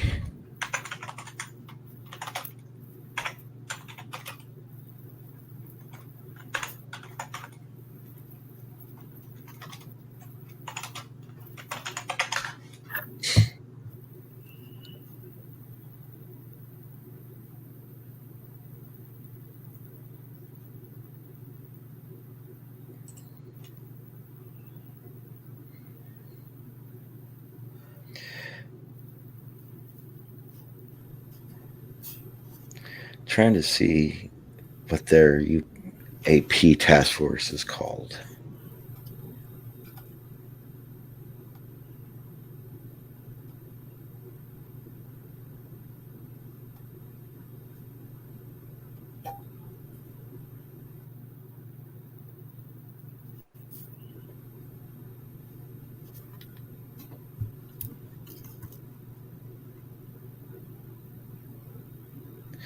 I don't see a name. But I do know, I think I talked about this the other day. I do know China handles UFOs and all that kind of stuff a little bit different than we do. Yeah, they're a bit more hush-hush about things that go on. I'll own up to that for sure.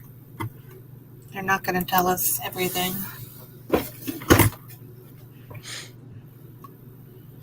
Because Lord knows if they show any sign of weakness, we'll take the opportunity.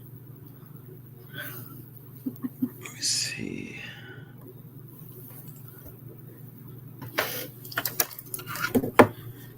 I doubt that they saw something, Sean. I just doubt that it's American interference that caused it.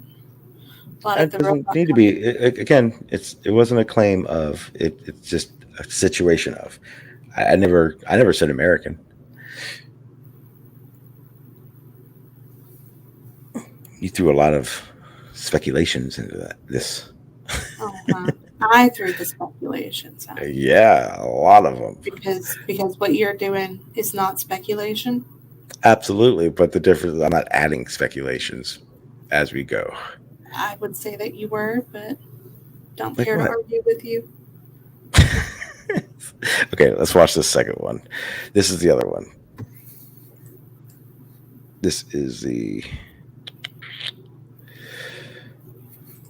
The year was 2019. In the heart of Guanajuato, an elite team of 12 Mexican Special Forces soldiers embarked on a covert mission shrouded in mystery. Their objective, infiltrate the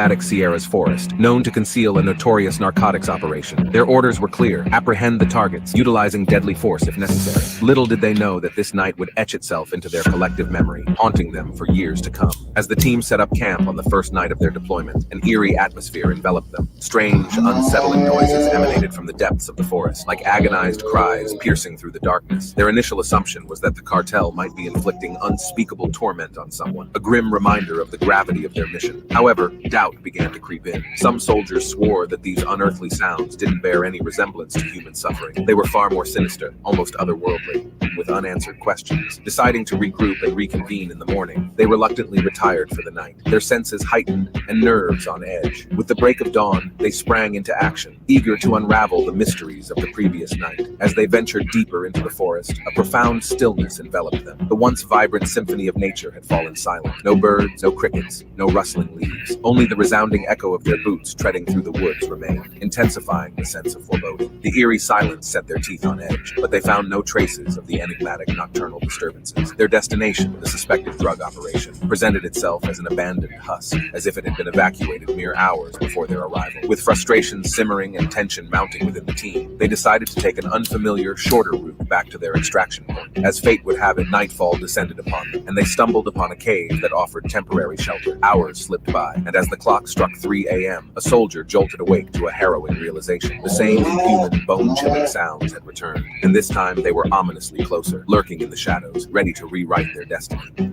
Remote cavern, the 12 elite members of the Mexican Army Special Forces suddenly jolted upright, their senses tingling with unease. An eerie, demented cacophony echoed around them, sending shivers down their spines as they desperately tried to pinpoint its origin. Panic set in as the disturbing sounds drew nearer, and the realization dawned upon them that the source lay deep within the bowels of the cave. In that tense moment, they faced a harrowing decision: flee swiftly through the treacherous wilderness under the cover of night, or confront the enigmatic source of these inhuman cries. Dividing into two teams, 6 warriors chose to stand their ground at the cave entrance, while the other 6 ventured deeper into the cavern's abyss. Their flashlights cut through the darkness, casting eerie reflections on the cave's slick, wet walls. With every step, they meticulously scanned and cleared each new chamber. Then, as their beams of light pierced a particularly shadowy corner, they were met with a shocking revelation. No longer were they gazing at the cold stone walls. Instead, their light revealed a nightmarish sight, sleek and scaly, with a lizard-like visage and clawed appendages. These creatures loomed like giants, matching the stature of professional basketball players. To their horror, these grotesque beings were not alone. Another, seemingly female creature slithered nearby, displaying an agility no human could fathom. They stealthily traversed the cavern, evading the probing beams of light. The team of 6 stood frozen, their training ill-prepared for such unearthly horrors. The tension reached a breaking point when one of the creatures unleashed a bone-chilling screech, echoing the same haunting sounds that had tormented them all along. It acted as a sinister signal, for in perfect unison, multiple reptilian monstrosities emerged from the shadows, converging upon the desperate soldiers. Fear gripped their hearts, and the team began a frenzied retreat toward the cave's entrance. Yet the relentless pursuit drew agonizingly close. In a moment of sheer desperation, one soldier turned to face their pursuers, his weapon blazing as he opened fire.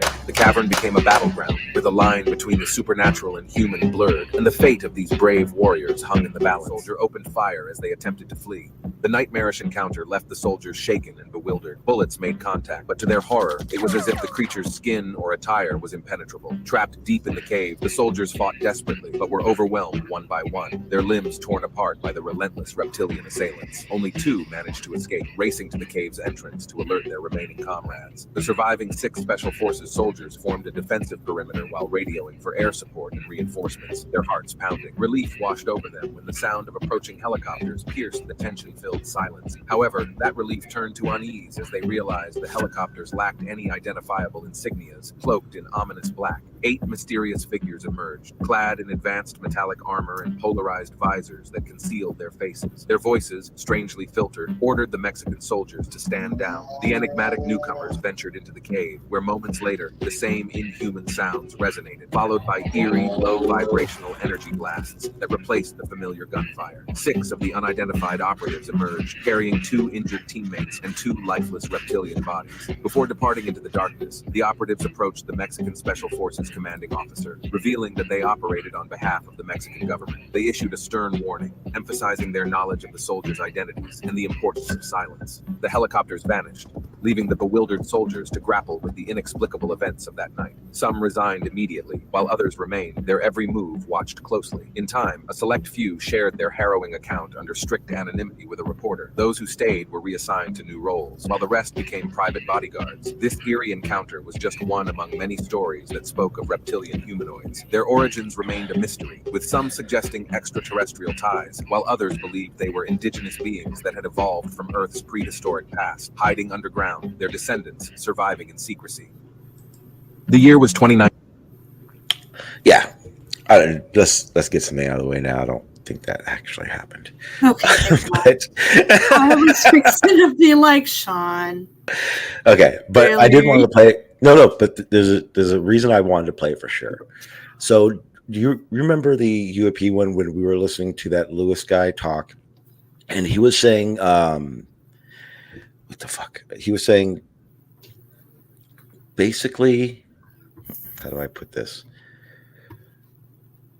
Hang on, my brain just fucking. Where was the part? I think it was right here. I gotta listen to this again so I can remember what I was gonna say. To new roles, while the rest became private bodyguards. This eerie encounter was just one among many stories that spoke of reptilian humanoids. Their origins remained a mystery, with some suggesting extraterrestrial ties, while others believed they were indigenous beings that had. Okay, now I remember. Sorry about that. Okay, when he was talking about whether or not these are actually extraterrestrial or not. That was one part I wanted to, I reason I played it, because a lot of the definitions for this have changed because of this idea, right? So UFOs, flying objects. UAPs were aerial for a while. Now they've changed it to anomalous. The reason changing it for anomalous is the understanding of where we're seeing these things, and what they're still capable of doing. Now, what if they lived in our oceans? Wouldn't that be more credible for aliens? Or better yet, would it make it more realistically possible if they actually were from here?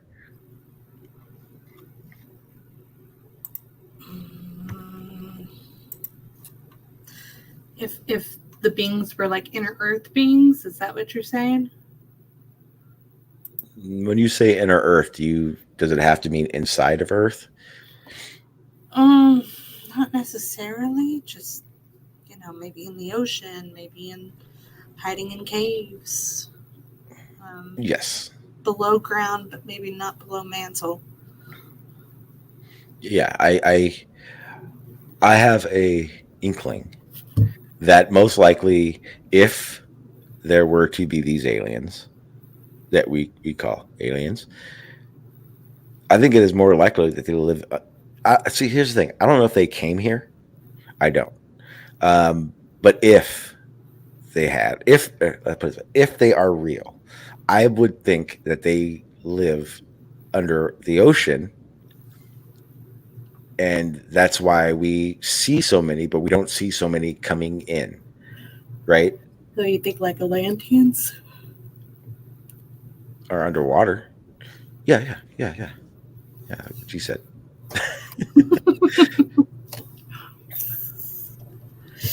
Sure. I mean, you can't necessarily disprove it. Well, that's the thing. So, like, if you research like Graham Hancock and everything, he shows a lot of underwater cities, or what he believes to be underwater civilizations that they. When I say they, I say like science and everything that investigates it as well.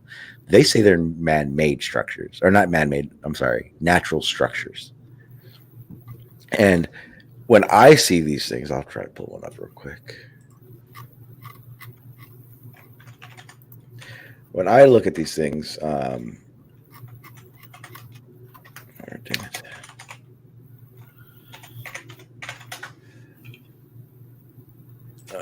Underwater cities.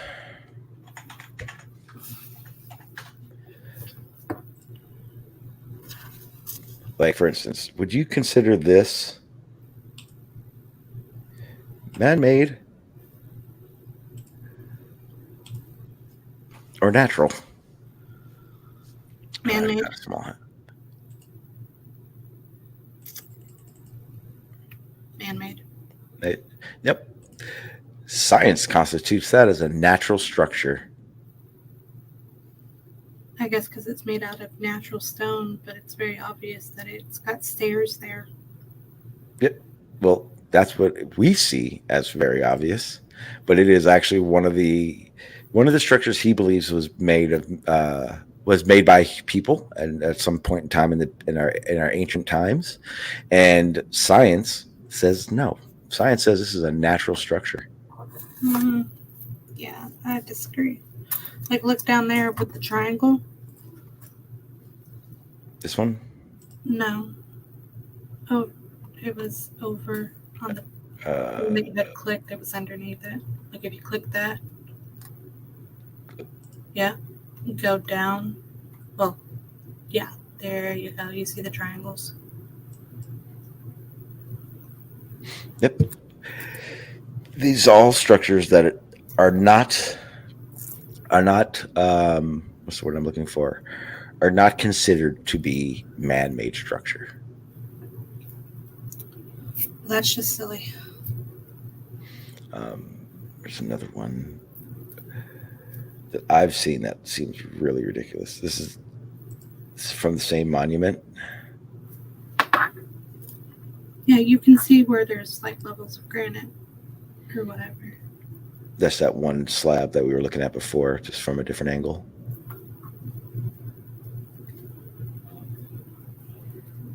But remember to see the Yagani? How do you say that? Yanaguni monument. That's all these. And all these are said to not. This is ridiculous. They're all said not to be ancient sites. There's stairs right there. Right? Insane. So, like, when I see things like this, that gives a little bit more credence to it. This is going to be crazy. What if, I love the what if game. What if the whole story, like the Anunnaki, they made us, blah, blah, blah. Mm-hmm. What if during these quote unquote floods was the time when I want to say this as a disclaimer. This is such woo-woo bullshit. I'm just free flowing crap out of my mouth at the moment. Okay. What if? Yes. What if the whole idea that there is a firmament, a dome, all that is real? What if it was a situation where these alien beings lived underwater? Obviously, they would need some type of biosphere, right? A dome-like structure to keep the water out, especially if they're engineering humans, because we need oxygen because we're little bitches. What if these ancient underwater cities are just a result of that firmament breaking, and everyone being wiped out?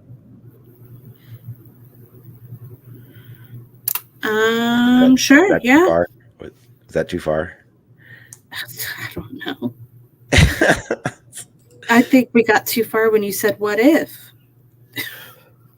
Well,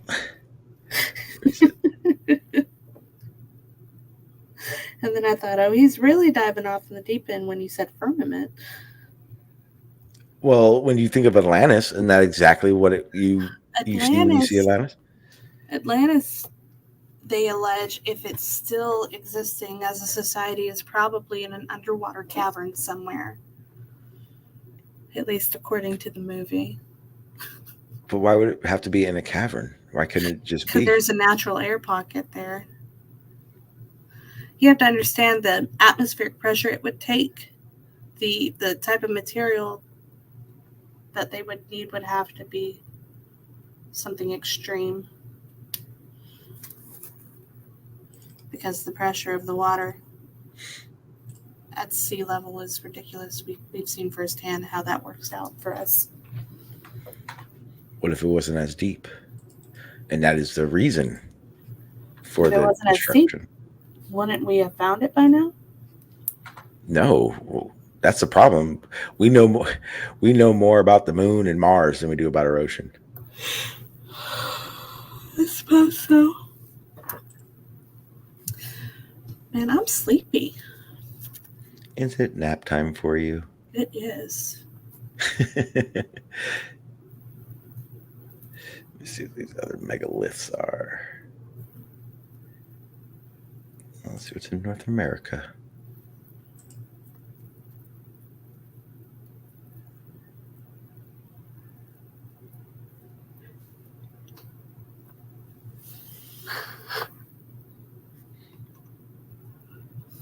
Shit.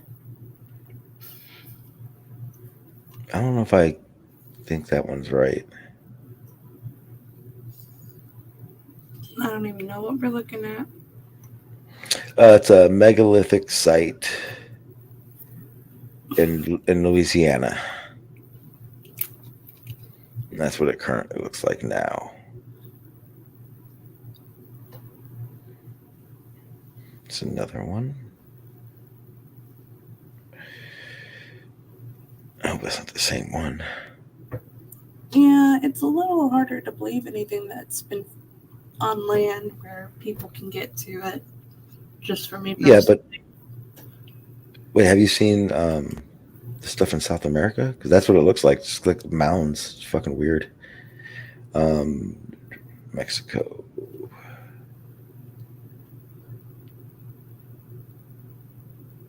Trying to remember which one it is.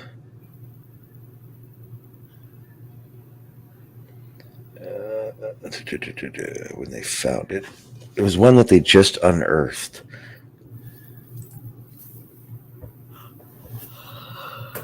No, it's not that one.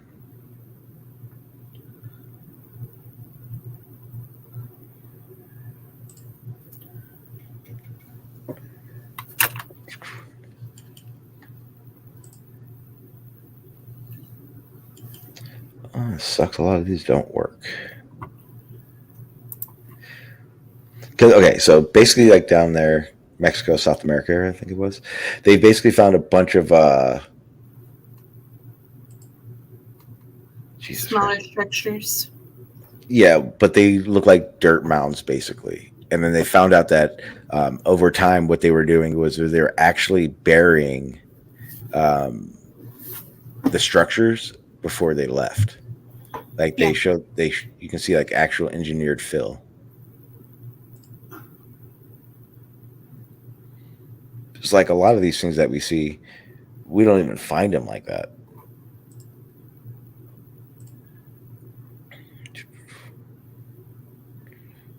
I don't know. Easter Island was in Chile. Oh, I thought it was somewhere else. Yeah, I did too. Like over like near Stonehenge is what I always thought.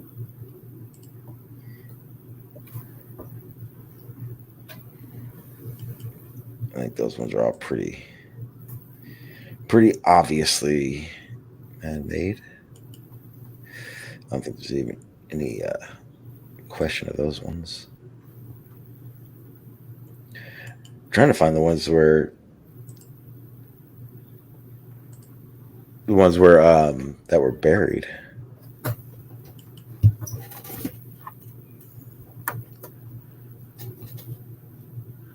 I gotta go get something to eat or I'm gonna pass out.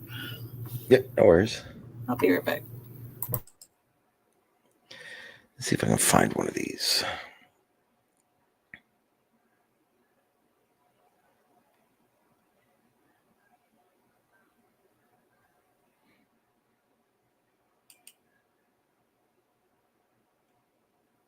You see, a lot of these you just can't click on and find out where the fuck anything happened. I don't know.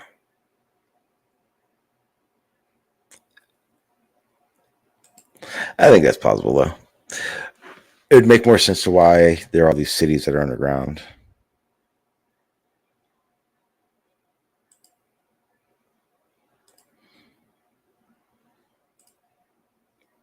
trying to. Which way is this going?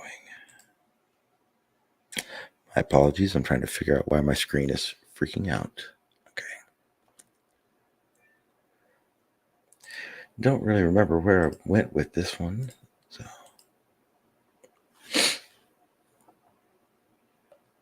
So now we're just trying to figure out. So actually, I'm just trying to see some of these megalithic sites.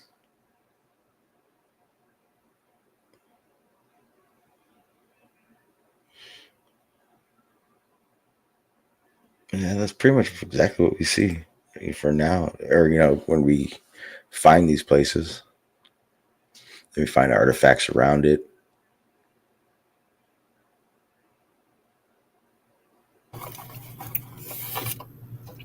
There's one that's supposedly where they kept the Ark, right? Like some weird mountain off in Europe that isn't actually a mountain. The Ark of the Covenant? Noah's Ark, I thought.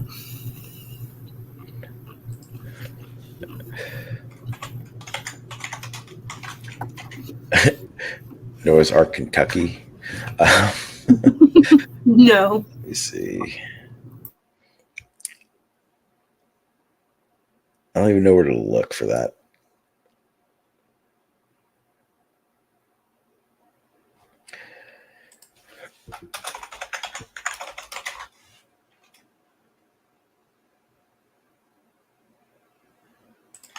The true location of Noah's Ark. Yeah, is what it's looking like.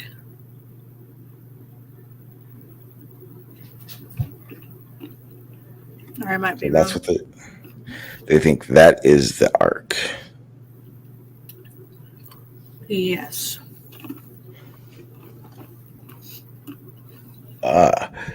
Creationists have long claimed that the biblical Ark is buried beneath a spot known on the Duperin site in eastern Turkey. Okay, so eastern Turkey.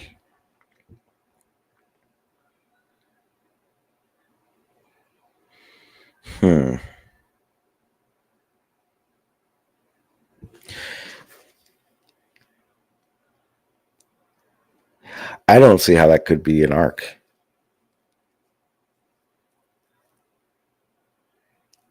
I'm so confused. They're saying the part that looks like the inside of the vagina-looking mountain there is where the Ark used to be. That it's slightly boat-shaped. That's the evidence? It's boat-shaped. That's the claim.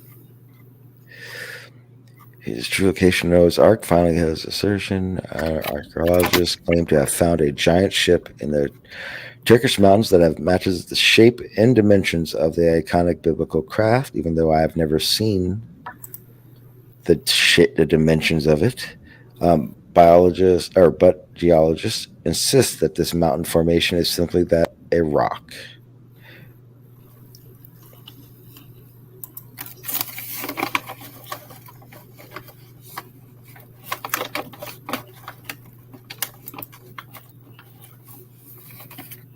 See, here's the thing. Every time I see these, I'm not seeing the evidence for an actual Ark, besides the icy shape. Yeah, the one I was thinking of was the ones in Bosnia.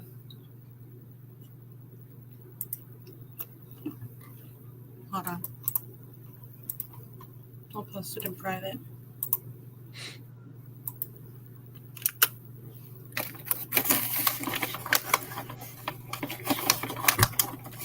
This one, though, is not considered like where the Ark is. It's just they found the pyramid hiding. Okay. The Bosnian discovers Great Pyramids or mountains of molehills. Did they do any scans? Did I scan this? No, I just wanted to show you the picture. No. I meant, no, I meant did they do like a LiDAR scan? I don't know, but the shape of it, like if you look at the picture, it looks like it's. I mean, it looks man-made. But see, I don't.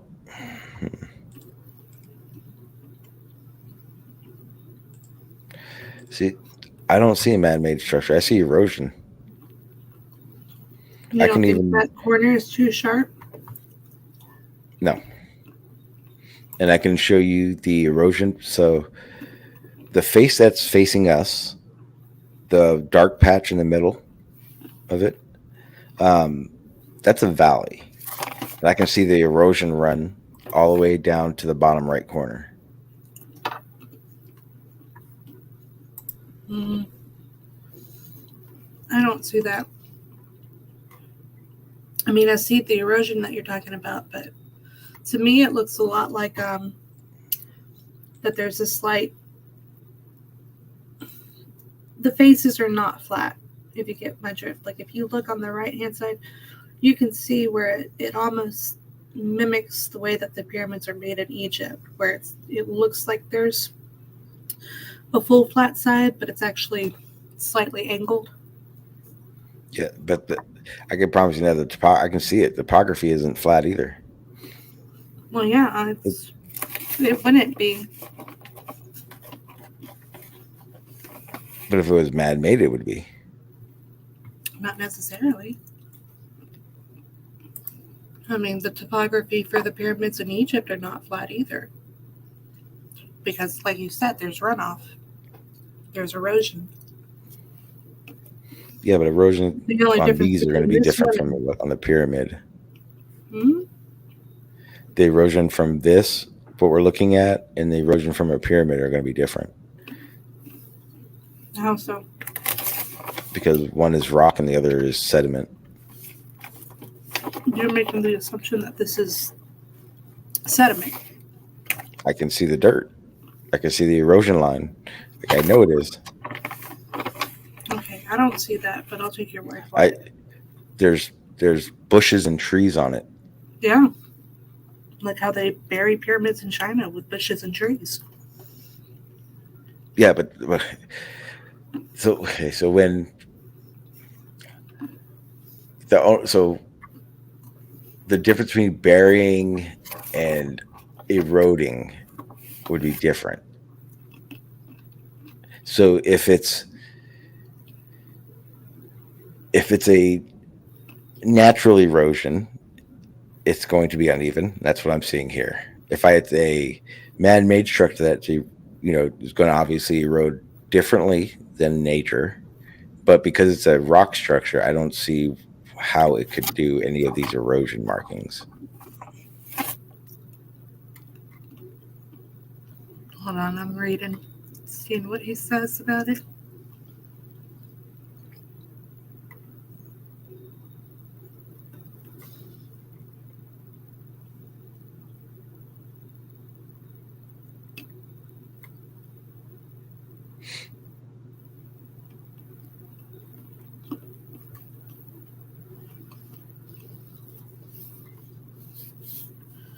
All right, so this one says somebody else calls them flatterons.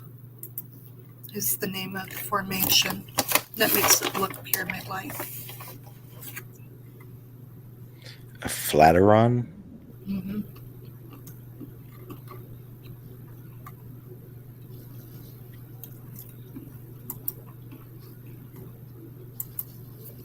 You can't hear me munching on cashews, can you? I can hear the box, but I don't hear you munching on them. Okay. Good.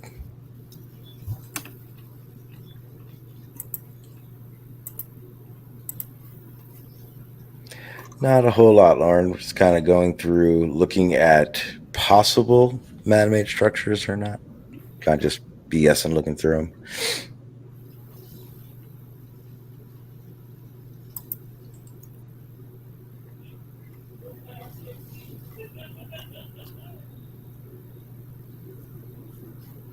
I wonder.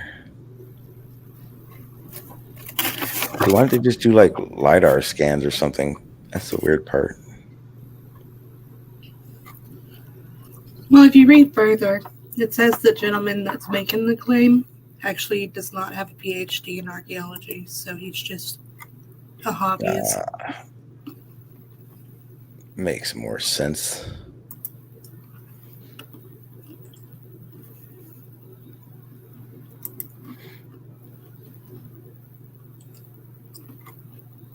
Where the hell did it go?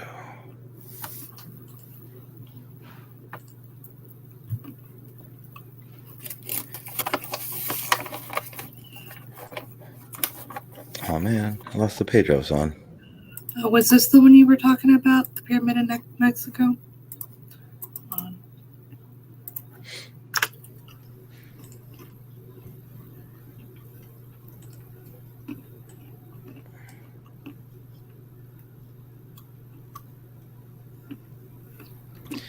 No. But it's badass though.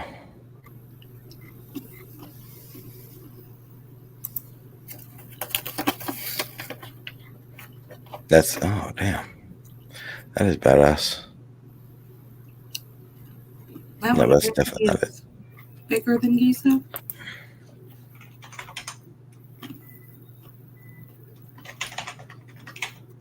Yeah, largest pyramid by volume.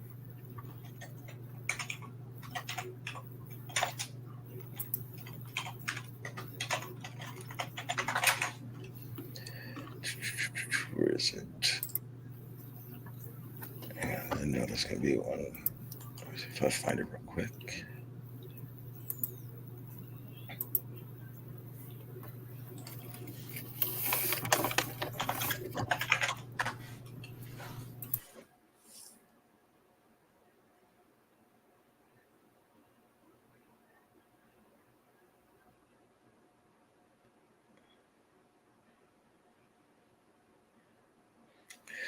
Which one is it? The largest. I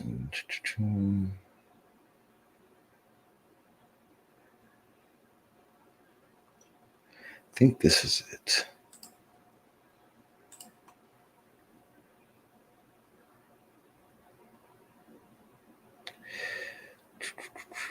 Nope. Because what I'm thinking of was found in the rainforest.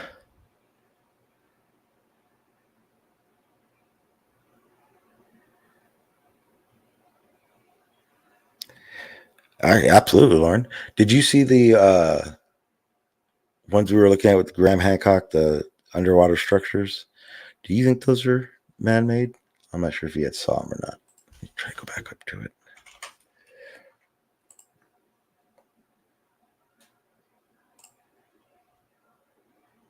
Yeah, these ones.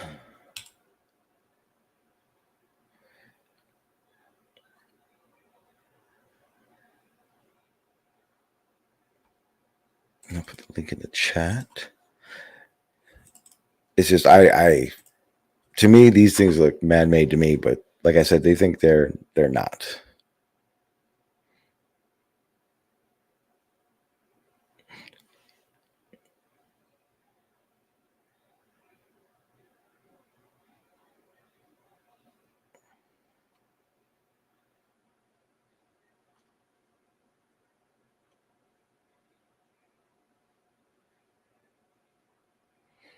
It seems just ridiculous to me. That stuff absolutely looks man-made to me. And just so everyone understands, the link I put in the chat is to the website I'm on now, Graham Hancock's, who absolutely believes it's man-made. But current science keeps telling him it's not. From what I've gotten from it, from the talks I've heard him talking about it, the way they're making it out is there's not enough artifact being found and or enough written history to link it to somewhere. Thank you very much for that.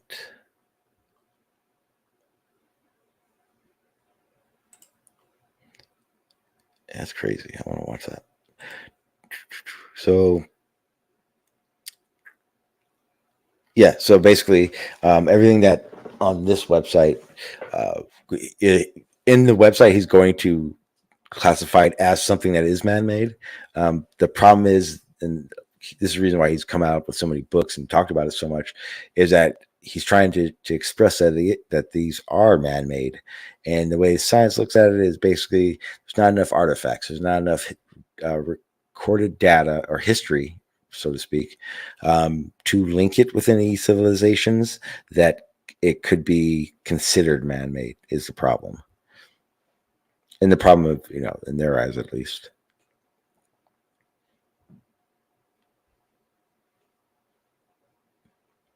Yeah, but they think all this stuff is natural.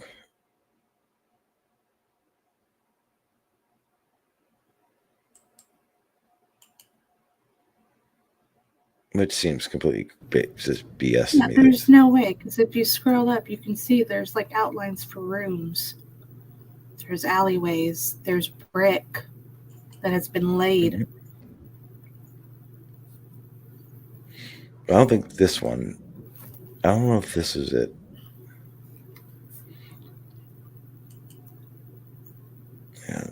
Terraces, steps, prehistoric rock haven structures. That's see left and the near. Okay, so this one is the natural one,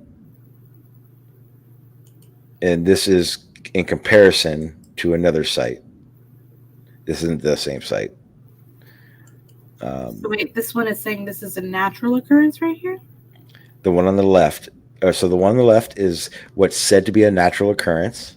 The one on the right is a man-made structure in Peru that just shows a comparison to something we know is man-made to something speculated to be natural. And remember, he's saying it's man-made, so he's trying to say, well, these steps have a bear resemblance to man-made structures that we've seen. Well, yeah, because look at the way the shadows are, wholly symmetrical like that. There's no way that happens naturally. Symmetry to that level does not happen naturally. I don't know. I don't. To me, shit like this is weird. Like these edges, the corners you're seeing. Yeah. Like I think you said something about it earlier, right? The triangle part. Yeah. See, and that's obviously they chiseled out an area, like a room or something right there. Yeah, see? That's like a whole common space.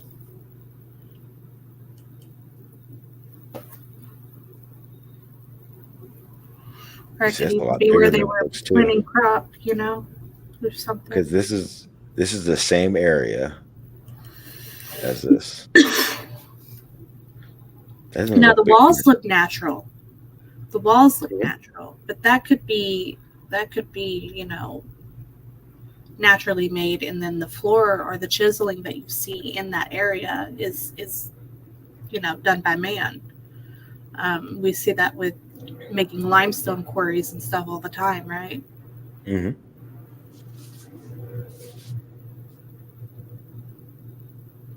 See, he says megalithic entrance tunnel leading to the parallel megaliths. See, I don't see that here. Yeah, that one just looks like a piece of rock that fell. Yeah. Parallel megaliths with diver for scale.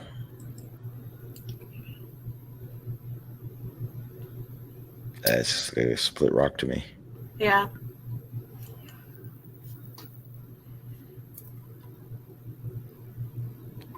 Two-ton megalith surmounting a curved platform 300 carved platform 300 meters to the east of the main monument. Yeah, see, so that could be any number of things, right?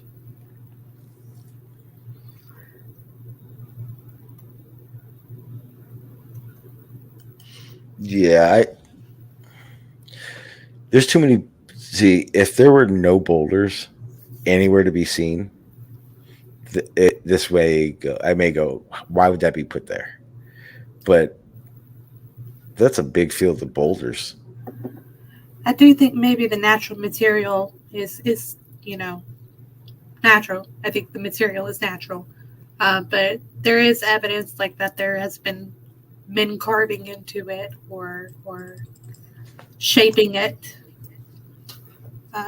So I guess it just really depends on how they're categorizing it. If they're saying like the material itself is what constitutes it being a structure, then sure, it's natural. If they're saying that any form of man-made participation in the creation of the structure means that it's not natural, then it would be man-made. Well, I think when they're saying man-made, it'd be anything manipulated by man, just the manipulation of a natural object. That's what I would assume, right? But I don't know if that's how they categorize these structures. What else? And that's just one of many. That was gallery 1. This is gallery 2 of that.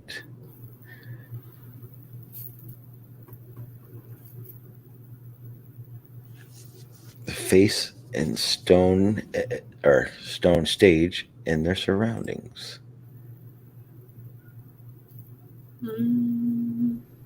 No, I'm seeing natural. Yeah. Looks like a chunk that came off in a landslide or something. Mm-hmm. And it just got worn down over time. And that's the hard part too, trying to consider what is being rock hewn avenue besides a stone stage.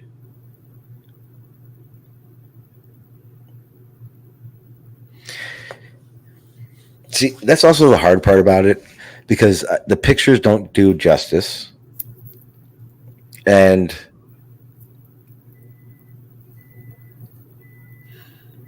just the idea of how it's very weird, because you can look at it and I can see why you would think it's man-made, but I can also see how, in a way, nature would do this too, whether it be movement, currents, etc. Because the hardest part is stopping your brain from doing the instant knowing what it is.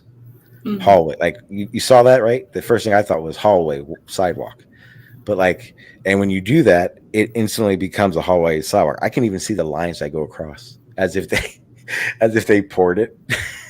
Yeah. If you really start thinking about it, you can. Mm-hmm. You can logic it. To me, it looks like it's just two pieces. Now, granted, the pieces look like they were cut, but it could have snapped off clean or something. It could have been a tectonic shift or something. But yeah, it looks just like two pieces of rock that have fallen into perfect place with each other. Or just split, yeah. Or and it's hard to tell. One chunk of rock that is split, yeah. And then the other part is it's hard. It looks like the sides look like they're near each other, but if you really look at it, it looks like the one on the right could be way further down and not even as far. And the one on the left may not even go that far. So then, in that case, it wouldn't even look like a hallway. Let's see if there's another one. I think this is it.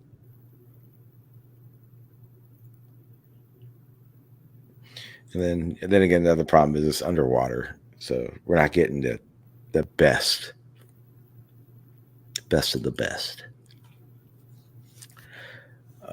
Other mysteries. Lauren says, look up the Giant's Causeway in Ireland.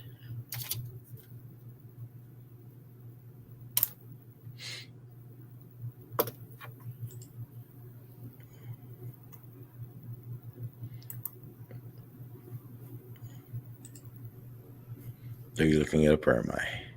Oh. You're the one presenting, I assumed. Hold on. What was it again? The Giant's Causeway in Ireland.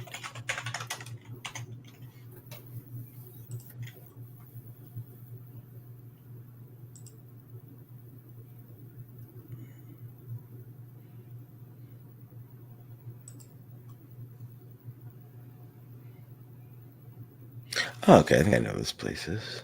Wait, no. Find something better. Oh, I know what this place is. So the place that like all the hexagon rock and stuff is protruding. You can go to pictures since I know what we're looking for. Because remember you were saying the shadow stuff. Excuse me. The way the shadow on the rock was looking. Who, me? Yeah. No, I don't remember that, but I'll take your word for it.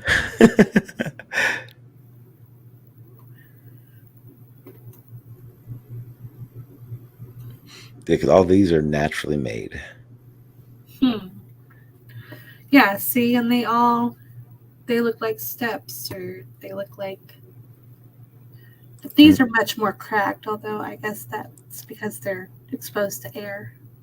Yeah, the weathering process. The erosion is different on it, yeah. Versus being underwater.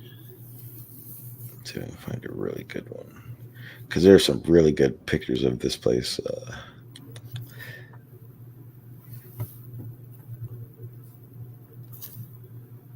That's my one. It's a picture. Yeah, but see, it's like the whole structure is like that everywhere.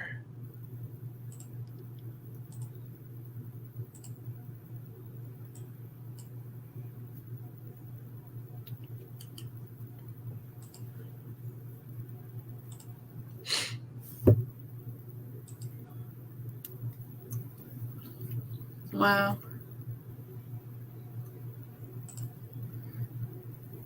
It kind of gives me the heebie-jeebies. I don't like the way it looks. Yeah. Have you ever been to a painted desert? Though that's places. I'll show you.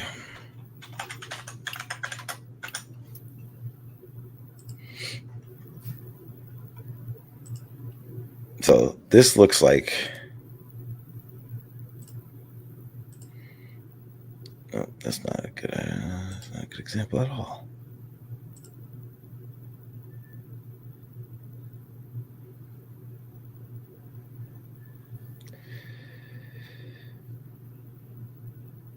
If I looked, I could probably.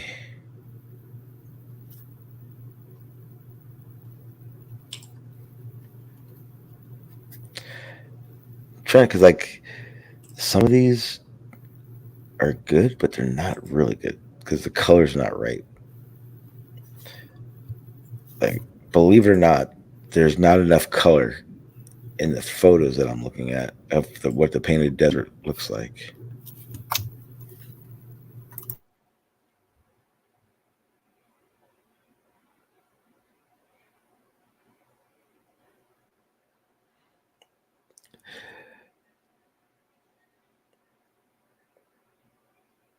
Yeah, see, I learned all this stuff about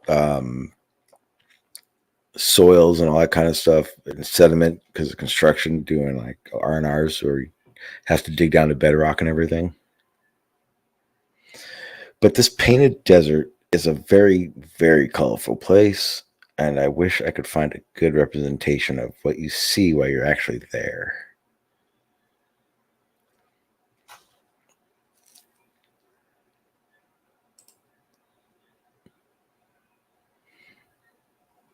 Because it is actually very colorful.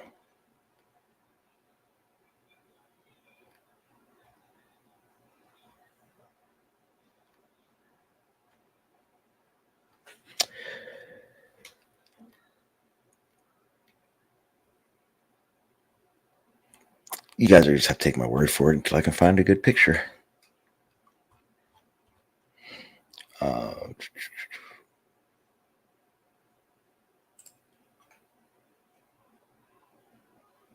Yeah, but basically, see, like I picked one of these. This was like kind of. I guess it'd be the time of the year. That's a good one. Like the colors in it, that's real. So is it all just like different minerals? Yeah, the different mineral and salt deposits in the dirt.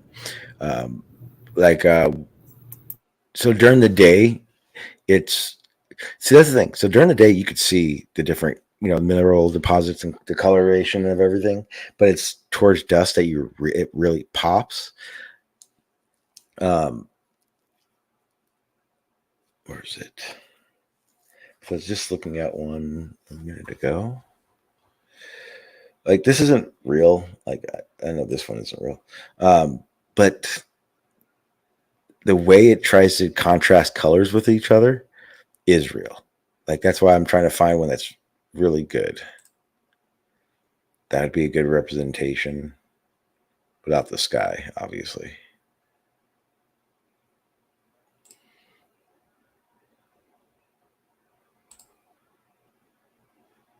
Like this would probably be the best representation to show you. So just imagine all these colors within the rock, and just the whole desert being, the different colors depending on what sediment minerals are exposed. But it's fucking epic, and I'm just upset that none of these pictures actually give it justice.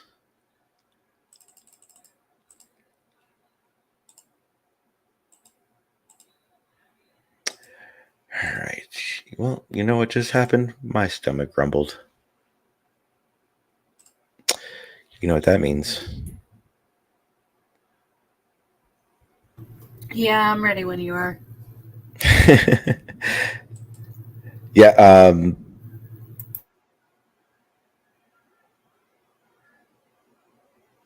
Yes, very important, very important. But yeah, we're at the 2.5 hour mark. I'm tired. I'm hungry. Oh, I know what I was going to say. Having nothing to do with the topic we were talking about. Tex, are you going to be around later on? Like, yeah, 7-ish. Yeah. Okay, I'm going to go live again for sure. There is a few. How do everyone else will have to wait for the title. Text, you'll have to wait until we're done, and I'll tell you because I don't know how to say it without giving it away, and I don't know how to say it without pissing someone off before it's seen. Yes, Manny. It is. What's up, Manny? It is definitely Munchie time. I don't know how to say it. Yeah, but it will probably be from a panel. Will be somewhere else though. I'll start there, but I will. We'll get into this after I'm done. Thank you very much, Tex. I do appreciate it. Do you have anything you want to close out with? Say something. No, I'm Gucci. It's one of those days, huh? Mm-hmm. No worries, no worries. Yeah, so basically, well, yeah, it's one of those. It's about that time. I do want to talk about later on. It will later on. I probably won't get into it, but probably tomorrow, Tuesday, Wednesday for sure. But I'm gonna try for tomorrow. I want to get back into this. The whistleblower account type situation. I do have not a upload. It's not an upload, but I'm editing so I could show things.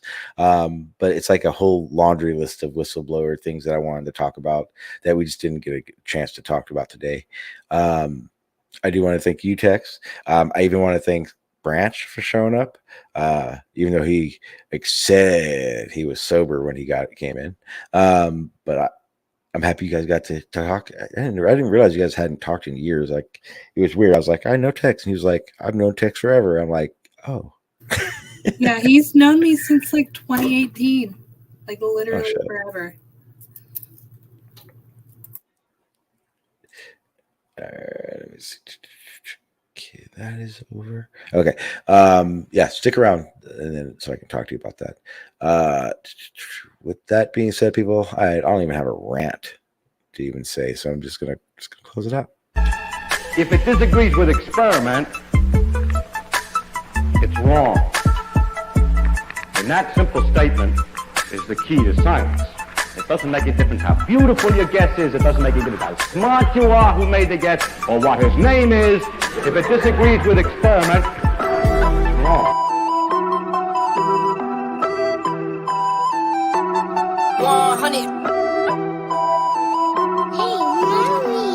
Yeah, look, they said that I couldn't do it, so I went and did it. W's only, you know I've been winning. Top of the world, the globe is spinning. If you know, you know, I've been on a mission. Go. Okay, let's get it. Got a little time on my hands like a wristwatch. I don't got time for the brakes and the pit stop. Race through the gridlock, take it like Chris Rock. Right to the chin, still win. Heavy metals like Slipknot. Got the driving, I got tunnel vision. I just hit my stride the way I run the business. I've been making paper like I'm Dunder Mifflin. See the end game, I got one division. Look, I don't ever bother with a critic. Hit him with a chronicle of Riddick. Boom, bottle full of Ritalin. I hit him with a little bit of riddle me this, riddle me that. My bad, fell asleep at the gas. No time to wait though. Elon Musk, I'm trying to bankroll. New Tesla just cause I say so. Electric whip like Ivan Van Gogh. I just did it. W's only, you know I've been winning. Top of the world, the globe is spinning. If you know, you know, I've been on a mission. Okay, let's get it. I've been on a mission like totally spice. I'm a baddie, she bad, but she totally nice. Nails are blue and her toes feel like white. They complete image. Let's go, Flo. Woo!